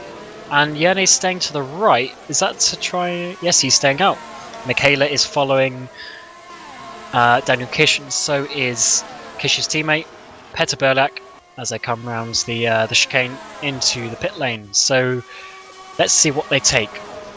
I'm still convinced they can take the soft tyres if they want to. But with the mediums, they will be able to push a tiny bit more. And yes, they both take the set of the mediums. So, Jonas Simoncic, last driver, at least of the lead pack. Patel is very close to Costa right now. Kish has actually lost a bit of time, I think. He's I think close Kish behind has lost a bit Lazaro. of time. Yeah. As Pete says, there's a nice battle for currently P2 with Patel and Panzart. They're still fighting, come down into turn 5 and 6. Kish is getting held up a lot by Christian Lazaro right now. This could work into Yerny Simicic's favour, and that's maybe why he's staying out if he has a race engineer. This is costing him a lot of time.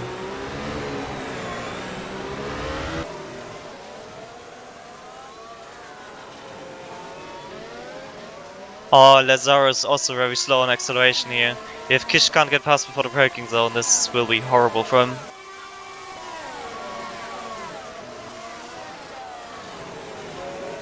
Will Yerny stay out? That is the question. He's in the middle of the track. No, he stays out again, so he thinks that this is going to benefit him. Although I am sure Kish is going to absolutely fly past the high-winged Invictus car. Yeah, he's already very close. This is going to be an overtake. And we might see Michele D'Alessandro on Martin Gosby in the background as well. He's going to get a nice double toe. Gosby's going to be pitting anyway, so we're going to see Kish first go past Lazaro. Costa into the pits as well. So Kish has got out of the traffic and he is now going to push. As you say, Costa and Gosby pitting. Oh, Costa goes onto the soft tyres. Gosby onto the soft tyres. Yes, this is good. We see some different strategies here. However, obviously they are slightly further back. Michaela's now getting stuck behind Lazaro as well. And Michaela is a lot closer to Daniel Kish, so Simicic could potentially get back the lead of the race here. Let's quickly have a look at his lap times. The Kish did a 42.3 and Simicic did a 41, so yes, Simicic is actually overcutting right now. I think it's very close. It was 20.4 seconds on the line. That's very on the edge of the pit stop window.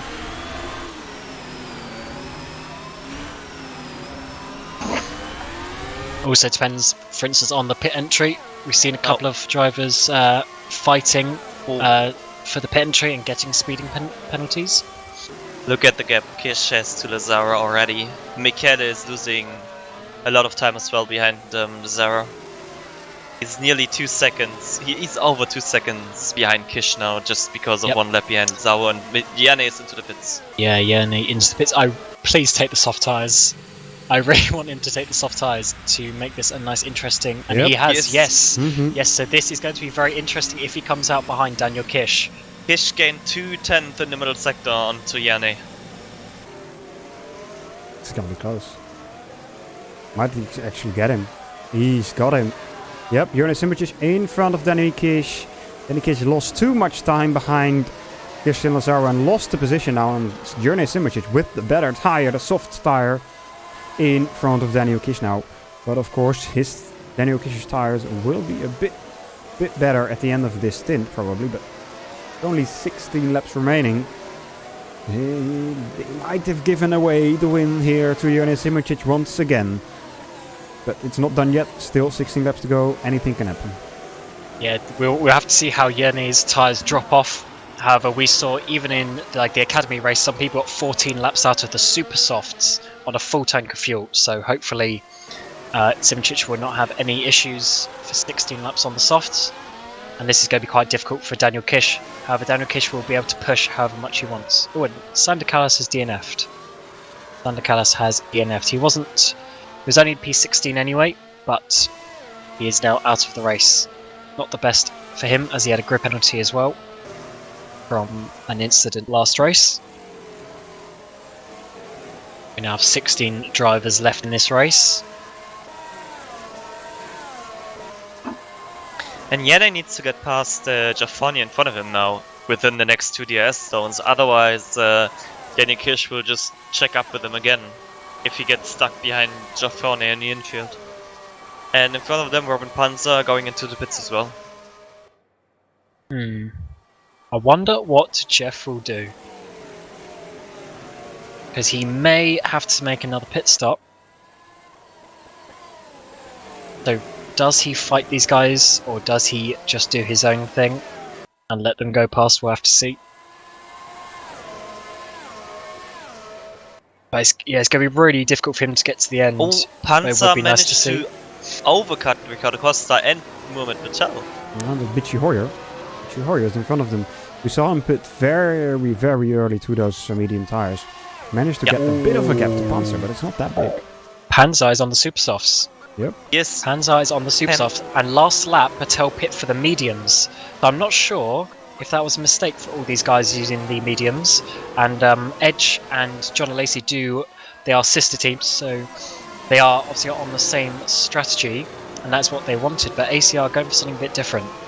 Well, obviously, if you have the mediums, they are slower, but you can push them harder.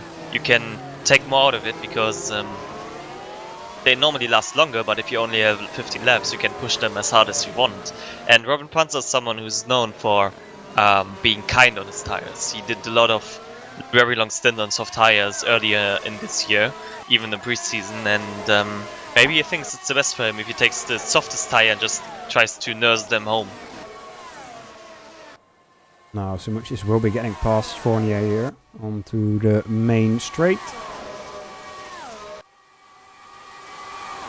Oh, wait, who's this? Pet Berlak is going to be getting past Michele D'Alessandro for what is at the moment P number 4, and at the same time, Simicic gets past Fournier as well. Made a massive mistake, and now Daniel Kish has passed him as well. Yeah, so a lot happened there down into turn number 1. So Fournier, unfortunately, has lost a few seconds there. He's going to be actually trying to fight back Daniel Kish. Is he? Oh, he's going to... Oh, he's looking down the inside. That is, yeah, not enough for him there. Wow. Jeff. So yeah, that is unfortunately down to P number 3 for him. Jeff made a massive mistake, but also saved himself and the leader from being taken out. He braked way too late compared to Yanne, nearly ran to the back of him, and locked his rear tires to kind of slow his car down and spin it to not hit Yanne into turn 1. Mohamed Patel P9. Ricardo Costa Michi Hoyer is also a very fierce battle still going on right now. Yeah, Panzer already got past Michi within 1 lap coming out of the pits. Yeah, super soft tires will be helping him quite a lot with that. Michi Hoyer, of course, his tires are properly starting to wear out already because he stopped so early.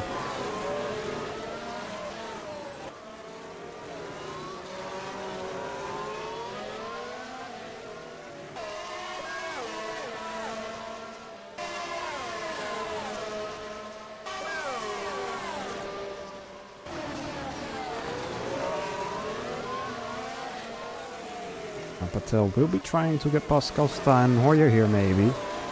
Does he have the top speed to do it though? Hoyer doesn't have the DRS, I think. So that is something that isn't helping him. Coming out of turn 17 and 18. Now Costa closing in already. I think it's going to be passed before the DRS zone even opens. There we go. Costa pass, not Patel. Would he be able to do something? No, I don't think so. Patel's too far back. He saves a bit of fuel. Perhaps we'll be able to do something coming into turn number 2 or turn number 3 after that with the DRS zone. DRS opening right here for both Michi Hoyer and Mohamed Patel. Not for Ricardo Costa.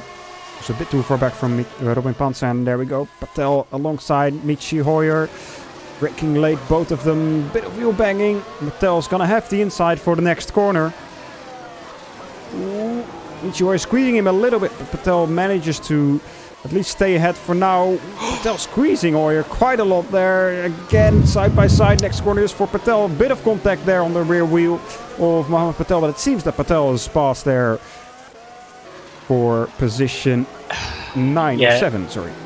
Yeah, we'll add these guys do have a bit of previous. They've had a few comings together in the last couple of years as well. Hoyer and Patel, that is. So, yeah, no wonder there's some aggressive driving there. However, nothing looked too bad. Just two guys fighting it out hard for what is P number 7. Now that everyone ahead of them has made a pit stop, Jeff Fortier came out in P10 on the super soft tyres, so he's actually going to be catching these guys pretty quickly. Because he won't have to nurse them too much, if at all, to get to the end of this race. So Simoncic, 2.2 seconds to Daniel Kish, 0.7 to Peter Brojak, and there has been an incident somewhere. Who's crashed? Valeriano has no... that is not good. That is... No. I think Vandenit may have purposefully driven into Valeriano there. There seems to have been a crash. Oh no. Valeriano has spun out of turn 15, turned his car around when Danny came around, and then Danny, as a, let's say, revenge for it, decided to crash into him and drive him into the wall. That is not good. Indeed, contact, Valeriano, not the best, and indeed, that is not what we want to see. Yeah, fortunately, I think hot-headed there by Danny. He was already not in the best position anyway. There was no need to react like that. However, Valeriano did spin in front of him, although it's a bit of a blind corner. They'll give him a bit of a benefit of the doubt from that, but they are both out of this race on lap 39. And Michele D'Alessandro is now 2 seconds off Petr Burlak. Is he struggling in some way, do we think? Because Burlak, as I said at one point, was 7 seconds behind. He's caught, overtaken, and he's now 2 seconds ahead. So Petr Burlak, if he started higher up, possibly could have won this race today. But Michele D'Alessandro is certainly struggling a little bit. You have to take into account that, at least for Daniel Kish, we at least assume that his tires at the end of this stint will be a little bit better compared to the ones of Simoncic. So right now the gap is 2.3 seconds, but as this stint progresses, we would expect the medium tire to become a bit better. Perhaps they are able to catch back up to Simoncic and perhaps make a move in the last few laps. You know what's really weird about Michele's pace? He is going basically exactly the same speed as his tires before, whereas Petr Brojak is going like second to 2 quicker. Like, did I miss something? Why is Vichy down in P10?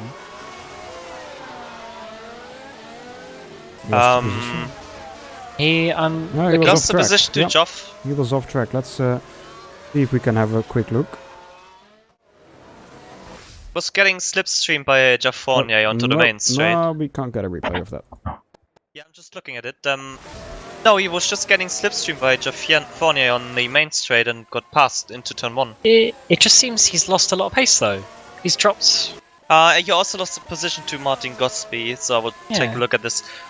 This was also a pass on the main straight. I've had a quick listen into his team radio after the little incident with Mohamed Patel, And Mitchie reported that he had some damage to his car after it, so this might be the reason for the pace drop. Yeah, it's just weird because he was obviously ahead of Patel a couple laps ago. Now he's 5 seconds off him, and even in 1 lap from being overtaken from Gosby, he's now 3 seconds behind him. I'm gonna just keep on board with him from my view to see what is happening, see if there's anything obvious.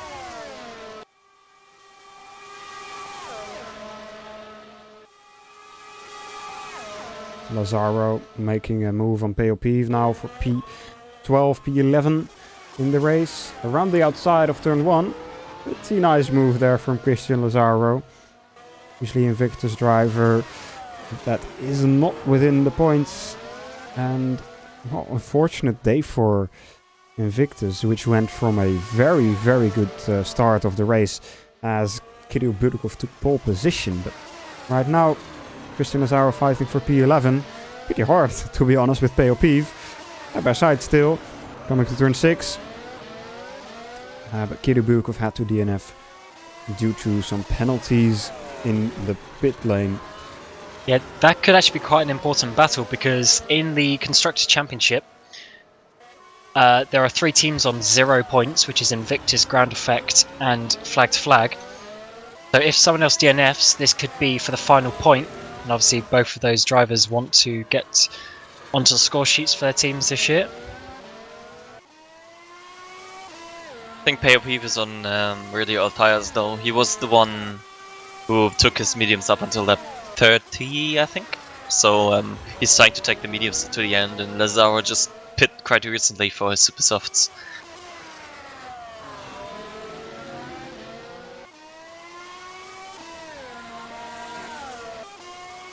Well, Martin Gosby has done the big defend against Jeff Fournier. However, yeah, he's too far ahead anyway. However, he did a very aggressive defensive move to try and get out of the slipstream right as they came out of the couple of kinks.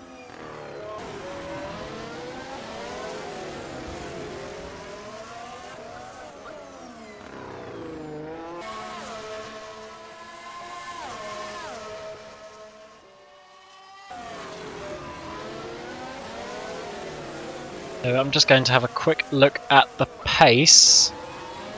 So, yeah, Michaela seems to have picked up his pace in the last couple of laps, but it's still a few tenths off what the guys ahead are doing, and his last lap, for instance, was a second slower.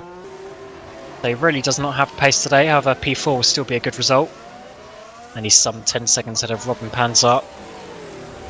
And with just over 8 laps to go, that should be good for him. However, the battle is still not over for P6. Mohamed Patel is catching Ricardo Costa.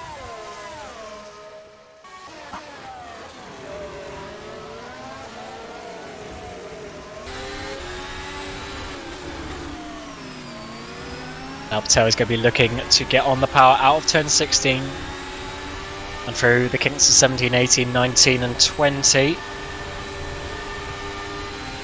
Yeah, but he's not quite close enough to make that move, at least for this lap. Jeff Fournier behind as well, not quite close enough to Martin Gosby. There's a couple battles here for the lower end of points as we come into the final stages of this race, which Jerne Simičić is leading. He has led for most of this race, apart from Daniel Kish got ahead in that middle stint.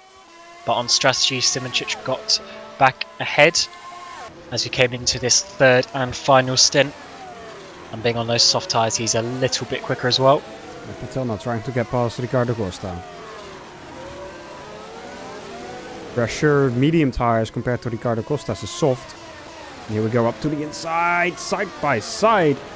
Wheel banging almost. Mohamed now with the switchback. Coming up to turn 7 will be his side. Very close, a bit of wheel banging. It's a tight corner there. Now, castle section. No. Guys, this is not gonna fit. Costa decides to back out. I think that's the first time I've seen an overtake there. This was quite impressive. Both hit the wall there on the exit of turn 12. And quite impressive from both of them. There's also meant that Gosby has caught up to Costa a little bit.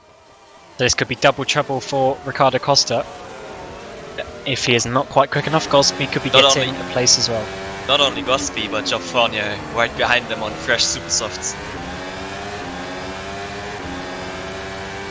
Oh, and just been told Michele D'Alessandro made a mistake, and he's only 1.5 ahead of Robin Panzer. Oh, I don't know he if did you want to make a catch a replay of that, Felix, Yep. but he's now 10 seconds behind Peter Berlak.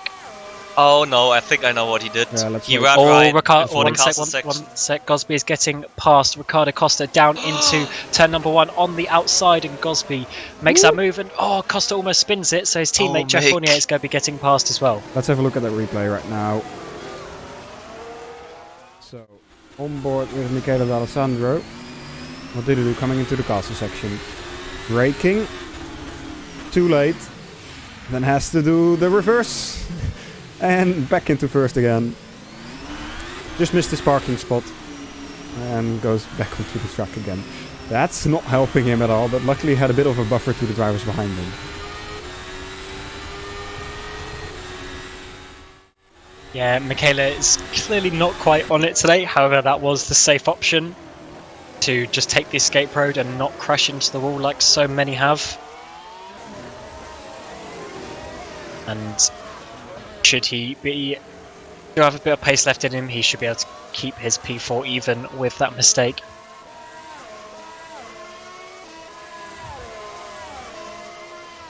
Patella's pulled away a little bit from Gosby as well. And Fournier, Costa even is struggling to keep up with Fournier, so I think Costa's tyres were just getting to the end of their life. However, double points for Oromia. I think that would be their first double points finish as well. Obviously, this is their first season in the World Championship. They've been around since last year in the Pro and Ace category. However, this year they stepped up to the World Championship this season. Panzer might be able to make the move this lap. On the super softs. DRS open. A lot of rear spin by Mick. Yeah.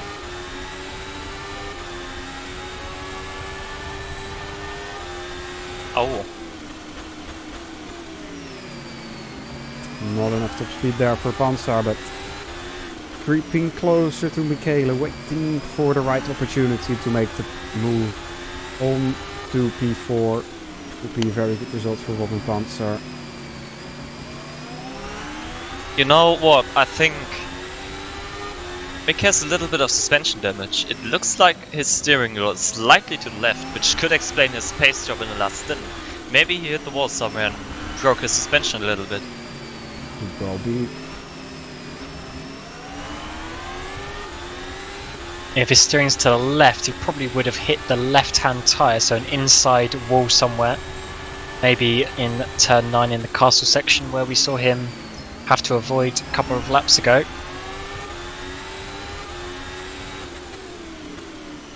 Maybe also the second kink onto the backstrap, maybe?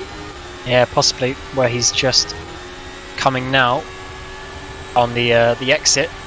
The wall actually sticks out a little bit there because it's actually a double wall, not a single one for some time. And Robin's going to be absolutely past him here.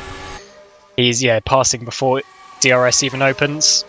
And Robin Panzer on those super soft tyres takes 4th position. And I think this is the highest Panzer has ever been. I think he's got a P5 before in the World Championship. I don't think he's been P4. So this could be a new personal best for Robin Panzer. Still a fairly new driver to Formula Sim Racing. He did Pro in 2017, Ace last year, and now has moved up to the World Championship with ACR's second team. A Swedish driver proving himself to be pretty quick. At least getting past the reigning World Championship here, who hasn't had the best race of the day. And will hopefully be able to get back his form. Last race was able to finish P2, but right now struggling. Invictus is looking at their first point scoring position right here. Michi Hoyer is getting slower and slower, and Christian Lazaro is catching him. They're within the second now, so if Lazaro gets DRS, there might be a chance for them. Yeah, Christian pit with 13 laps to go. He actually went purple on Sector 1 this lap. Mitchie by Ah, yeah. 7/10 just in the first sector. Yeah, he's going to have this. He's got 4.5 laps to go, and he's already catching him. And that would be the first points of the season for Invictus if he does that. Which would be ironic, considering at the start of the race you would have bet it would be Kirill getting the points for Invictus. However, is Christian looking to get the sole point for 10th place? Points only go down to 10th place in the World Championship. They go down to 15 in Pro and Academy. And yeah, he's going to fly past the ACR driver if he has the top speed with the DRS, which it looks like he will. Will he go to the left or the right? He goes to the right. So he's going to have to make an out-braking manoeuvre down into turn 1. Can he make it stick? Yes, he can, because Mitchie slides. Oh, Boy. They both messed up the braking zone there. Mitchie on the inside sliding and no, both to the wall. oh, they saved that. They saved Mit- that. Unlike What? unlike Tucson and Boratovsky in the Academy race, they managed to untangle the wheels, and they are still going to fight for another day. This is an amazing fight, just over 10th place. And I'm sure Lazaro will be able to get the job done over the next sort of 4 laps, but as you see, his top speed isn't quite enough to make it easy. Yeah, at the front now, Jonas Simic has extended the gap to 3.5 seconds to Daniel Kish and Peter Boljak is right behind Daniel Kish now, only just about half a second between them. Perhaps Peter Boljak is even able to make a move onto the main straight here. I think he's close enough. Might be able to, yes, definitely will be able to take away P2 from his teammate Daniel Kish. Has led the race for almost half of it, but not able to take the win here. It seems like Jonas Simic once again is solid for the win here. Only 2 Christian. laps remaining. Christian was back within the DS fan now and just completely missed the braking for turn 16 and went wide. And lost probably another a second and a half. Oh. Okay. Now Jos Araneda has made a pit stop and he is now P14. I thought he was going to come out in the battle with the leaders, but he's actually got massive suspension damage. Jos Araneda should be pulling over with this car because he is getting in the way of the top 10, and it would not be good if he makes an accident with a car like this. He should probably just retire it, and yes, he's lost his front wing. I really hope he does retire this. Oh, Jos. Still driving though.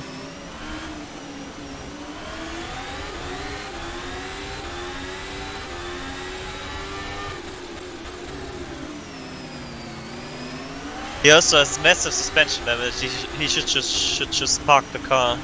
Yeah, I've politely asked him to retire the car, and yes, he has now P14. For him, he will still get points because he's over the 90% rate to be classified. Oh no, he won't get points because points go to 10th. Daniel Kish's tires are done. Daniel Kish's tires are absolutely done. He lost 2 seconds in a lap compared to Peter Boljak almost.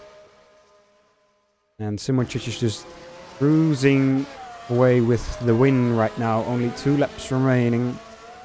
It seems like the Edge Esport guys have no answer to the strategy of Everett Chronic Racing. Once again, great strategy by them. Yeah, they are certainly motivated this year. Oh, who's that making a move? Jeff Fournier gets past Martin Gosby for P number 7 for the Frenchman, with only 2 laps go for this race. But is actually Gosby going to get back? Because obviously there are 2 detection zones, so he will get the DRS this time round coming down to turn 3. He's going to have to go round the outside. That is a really bold move if he can make that work, but he's got the brakes. Oh, and he slightly taps the wall. He slightly taps the wall on the outside, so that is P7 for Fournier in the end. But I'm sure they will have a little battle just before the race ends. But as you say, Felix, yeah, ACR, after the disappointment of last year, missing out very narrowly in both championships. They obviously came back this year with 2 teams, 4 cars this year, to put a big assault onto the former SimRacing World Championship scene, and they're certainly doing that. 2 cars in the top 4 at the moment. And in fact, they've got all 4 of their cars in the top 10 as well. So that's some nice points for them.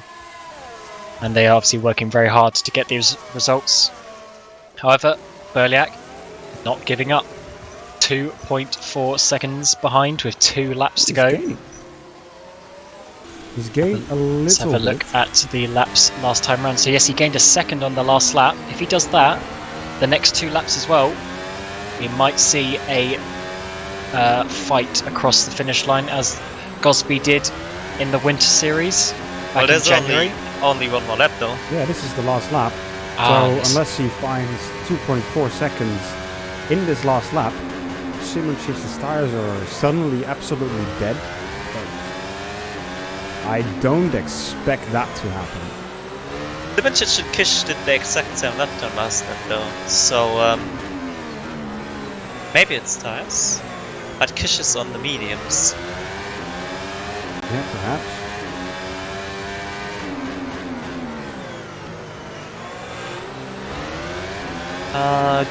Berliak gained around 4/10 in the first sector on Simoncic. That's not enough to get into the DS spin though. No. And we do not expect Simoncic to make a mistake. He has come second the last 3 seasons in the Drivers' World Championship. He really feels like this is his season, and with 2 wins so far, a third would look very nice for his points total as he comes around what is effectively the final corner on this Baku street circuit. Yep. Once again, Evertronic Racing have shown us that they are the kings of strategy.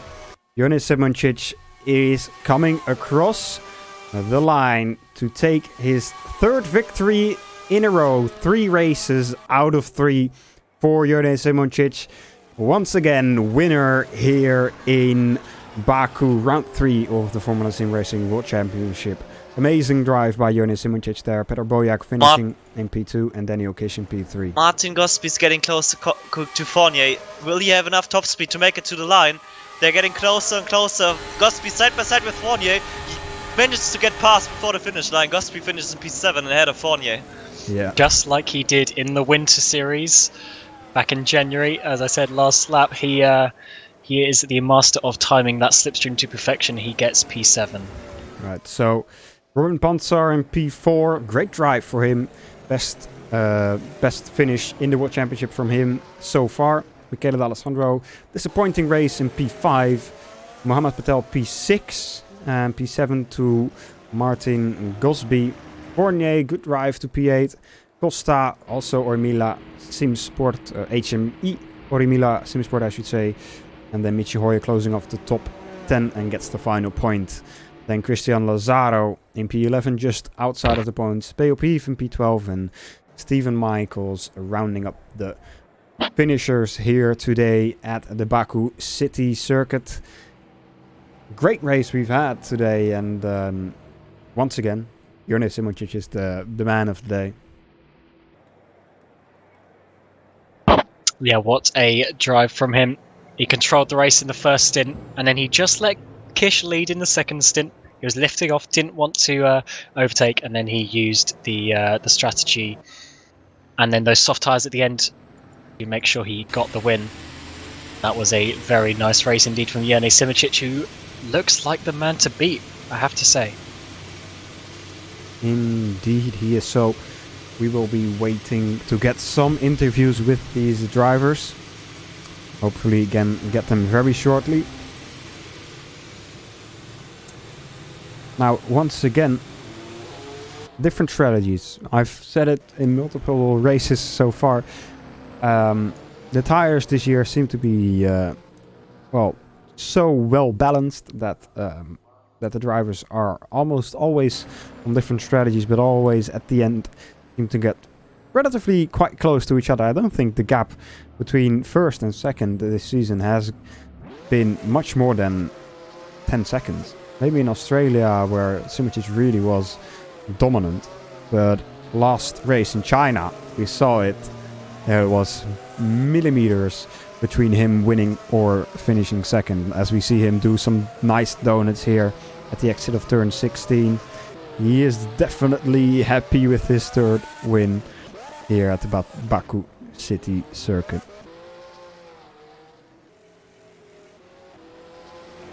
Yeah, quite an impressive try from Yane, and I've said in quality, I think Yane likes these kind of circuits. Tight circuit, street circuit, a lot of acceleration zones, a lot of tight corners. He loves these tracks, and in the last couple of years, he's always been very, very good on them. And he's shown today that he's just the expert of the tight street circuits.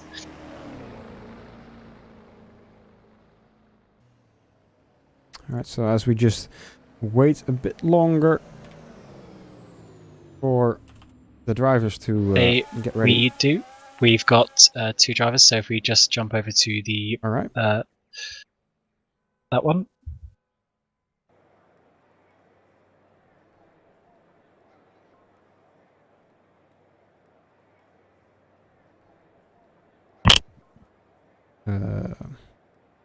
It's not working yet for me.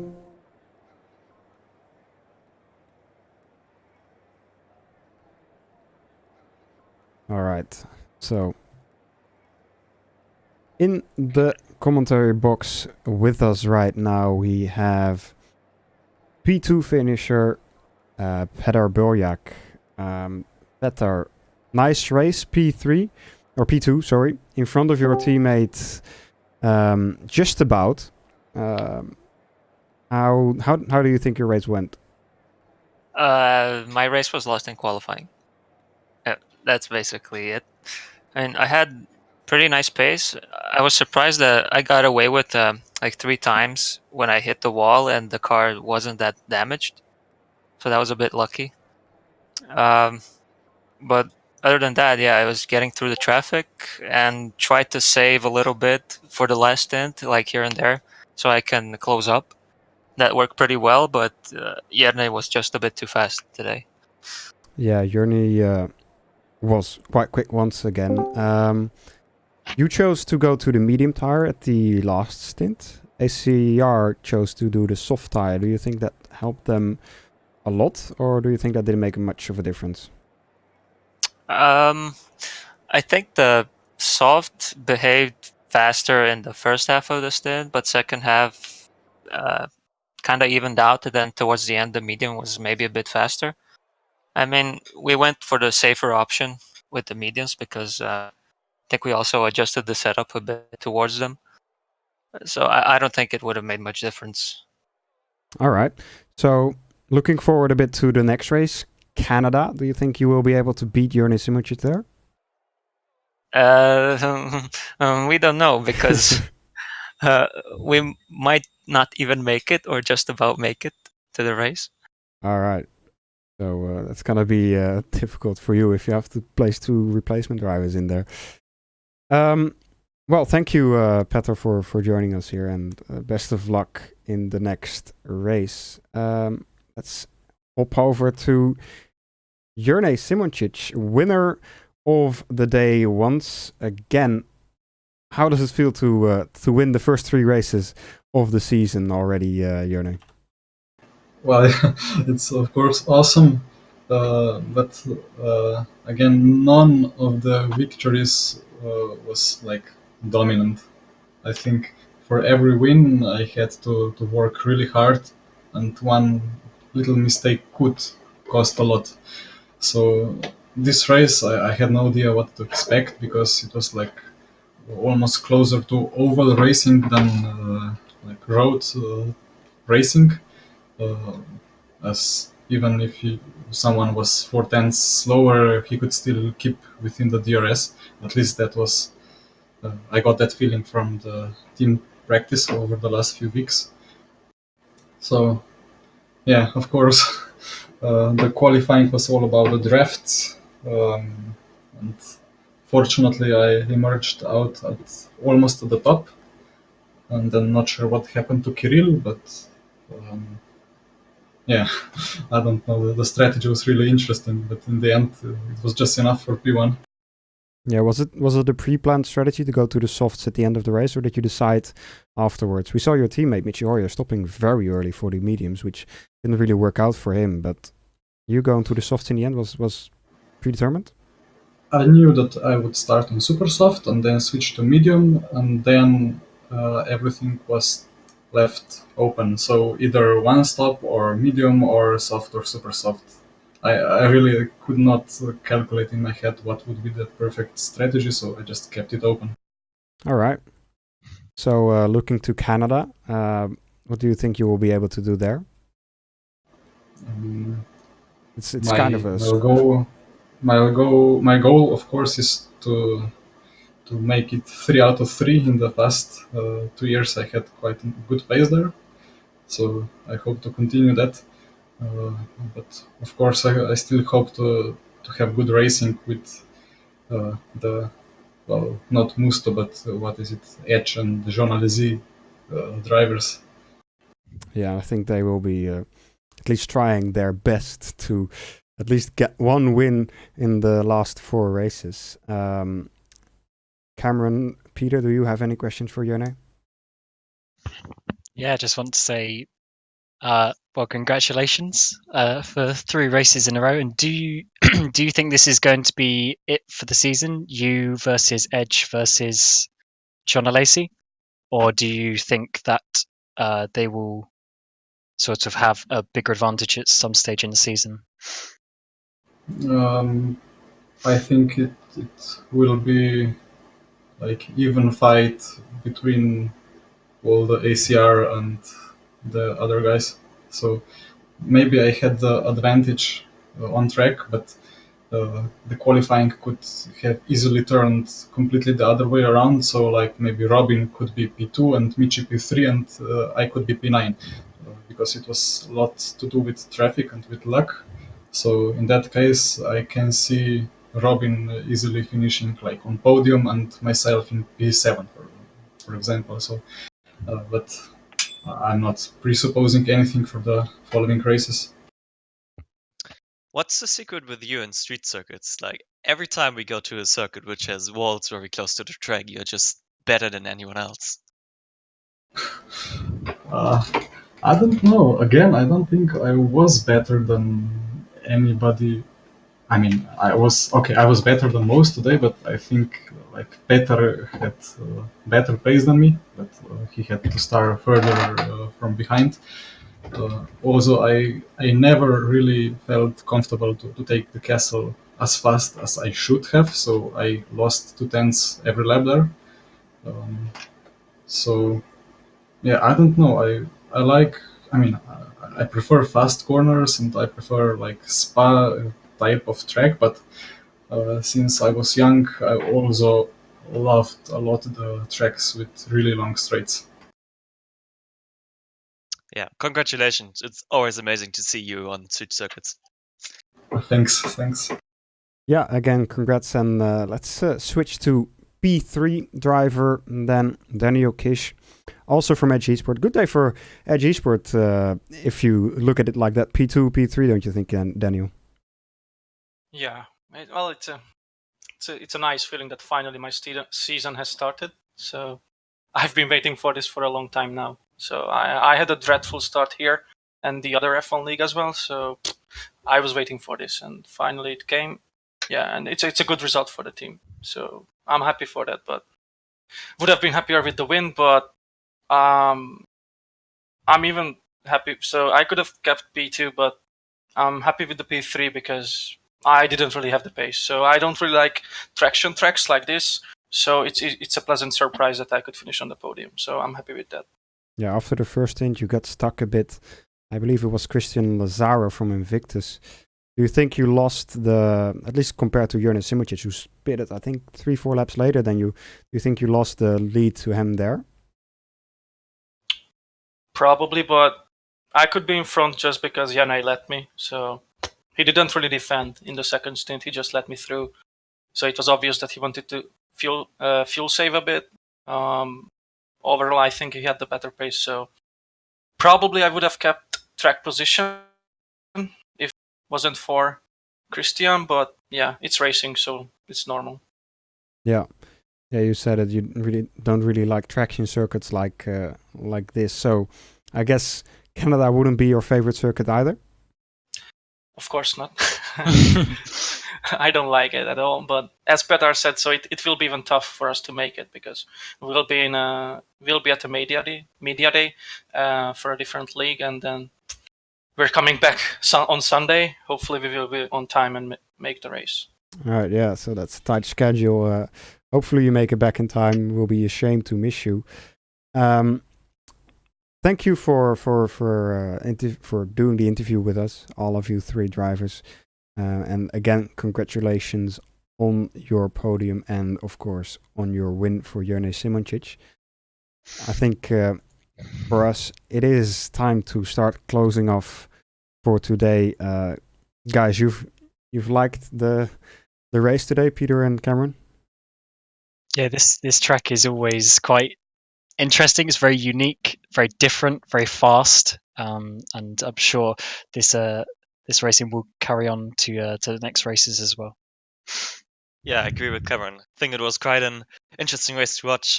Probably much enjoyment for our viewers and all the drivers and everyone else. All right. So for us, it is time to end today. We will be back in 2 weeks' time at the Canadian Grand Prix for round number 4, 19th of May. So make sure to write it down on your agendas. Tune in for the Academy, the Pro, and after that, obviously, the main show, the World Championship. Until then, I've been Felix van Delft, together with Cameron, Rodger, and Peter Schulze. And we hope to see you in 2 weeks' time at Canada. Bye-bye.